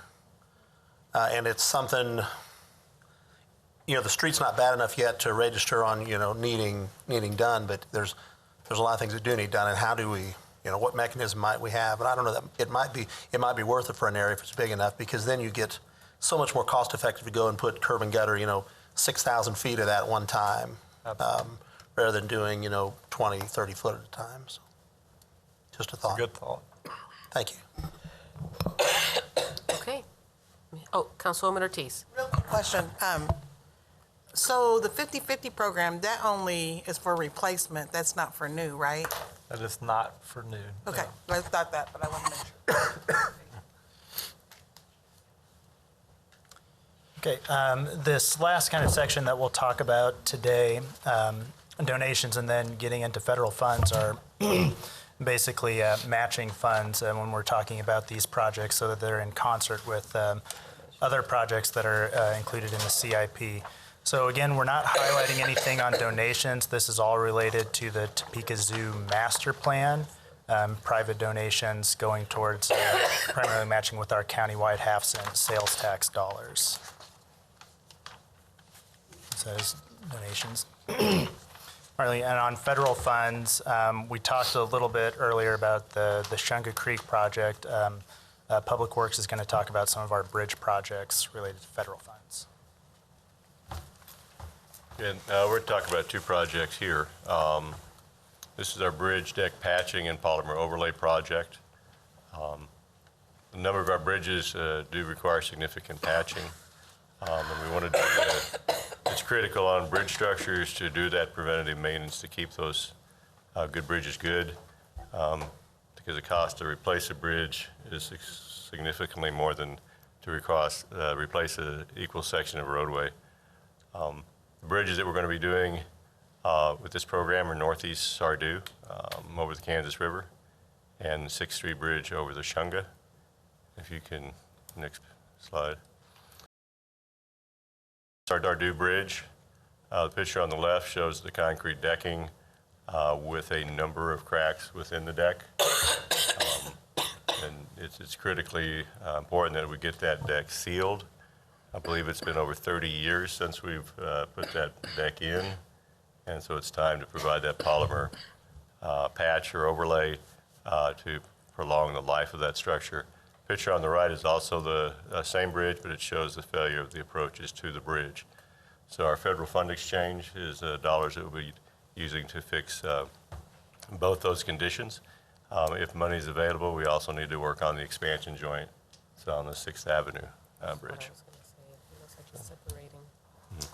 Councilwoman Valdivia Alcala. So as you're coming around, so if I'm coming around the loop by Ingen Thrones to get onto the Sardu Bridge to go into North Topeka, I'm not actually on the bridge, but I'm headed up there, and there's all of these patches which make maneuvering, driving over it very rough, and of course on the bridge itself. The leeway, that part getting onto the bridge is also part of that. Yeah, that's the approach we show on the right there. Yeah, I'm just not getting that visual. Okay. And then additionally, for the structure of the bridge itself, the pillars underneath, that is all something that comes under the city's responsibility to make sure the integrity of it is okay. There's nothing that is that we need to be looking at this point with that bridge or with the Shunga, the one there at around 6th and Branner. Right. Also. Right, and those are our responsibility. Every 2 years, we're required to do a detailed inspection of all the bridges within the city. And so we've just completed the 2019 inspection. And as part of that process, the consultant that did the inspections for us we'll be providing a very detailed report of areas of concern, along with the cost to repair those and the consequence of failure if we don't. And so we have this program for patching and polymer overlay, but we also have within the CIP a program for bridge maintenance for $200,000 every year to make sure we're keeping up with our repairs. Okay, and that, I guess I'm also talking about Santa Fe Bridge as well, the one that goes over the tracks. And so is that shared to the public, or is that something that you can share with me when the report is completed, so I can? Sure. Yeah. Okay, thank you. No other questions? You may proceed. All right, so again, these were just some highlighted projects that we've talked about today. Obviously, discussion will continue throughout February, going into March. At least right now, our anticipated date for adoption is April of this year, April 2020, of course, this year, pardon me. But again, conversations will continue. As the city manager has noted, we want to make sure you're comfortable with this plan. Our next scheduled review is at February 11th, while we'll go over some of the questions that were asked today. If you have any other questions that come up and you want addressed by the 11th, ask that try and get those in by February 4th so that we've got some time to compile everything and review, make sure our responses are as complete as possible. But again, this will be ongoing conversations. Yes, Councilwoman Heller. We didn't really go through the book, but I just want to double check this, because there'd been some questions along the way. This fold-out in the front of the book is the same 5-year plan that we got by email. It just adds the history of any changes from last year's plan out on the extension, correct? Yes. And future now, funding. then you said that we also needed the list of the out-year projects that you had in mind, and I didn't print anything yesterday because you said we'd get it all today, but the 5-year out, the list of out-year projects, I don't see. That will be included as well. I mean, we'll have some introductory pieces to the book that will get completed here in the next few weeks. In the next few weeks? Yes. Okay.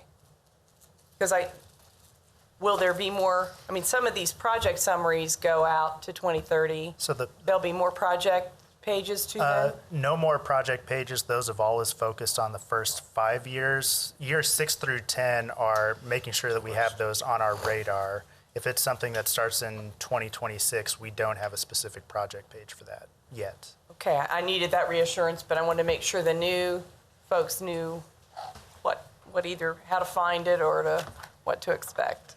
Is there anything else that we're still going to get then? It's going to be primarily the introduction section, which is mostly just kind of a compilation of what you already have. So summary of what are neighborhood projects versus, public safety. And there will be some debt information on there that's got what we have in the plan out. At least it'll show the first 5 years of that. But those are pieces that we're still finalizing right now. Okay, thank you. Councilwoman Valdivia Alcala. I can't find it, but I know I saw it. There was something about median, and I think Councilwoman Ortiz had been talking about it. But again, when we're talking about coming up to go over to Sardu Bridge into North Topeka, as you come around that loop where the Ingen Throne home is, the median is crumbling, just like crumbling into the street. And the amount of, I know that there was some patching that was done, and of course, because of the weather we had, the patching is already, deteriorating. So all around that loop area, is that part of what will be used for the median funds? Yes, we have a multi-year program to upgrade the medians across Topeka, and so that would be one that would definitely be a candidate for it. A candidate, or it will be? We don't have a list at this point of saying this is the medians we're going to do each year. We're currently trying to compile that list. We have a lot of medians across the city. But yeah, I understand that. Do you know when that list will be available? I think I would say in 2020. I think the first funding for the project is, I believe, $80,000 in 2021. Right. And so we'll compile that list this year. Okay. And we will definitely share that with the council. Okay, thank you. Councilwoman Heller? Thank you for that question, because I was going to double check too. The medians, what you said in the text somewhere was the ones that had that nasty asphalt that was never going to last. And sure enough has crumbled and has grass and so on. So that wouldn't be hers, but there sure are plenty. So you don't have your list ready yet?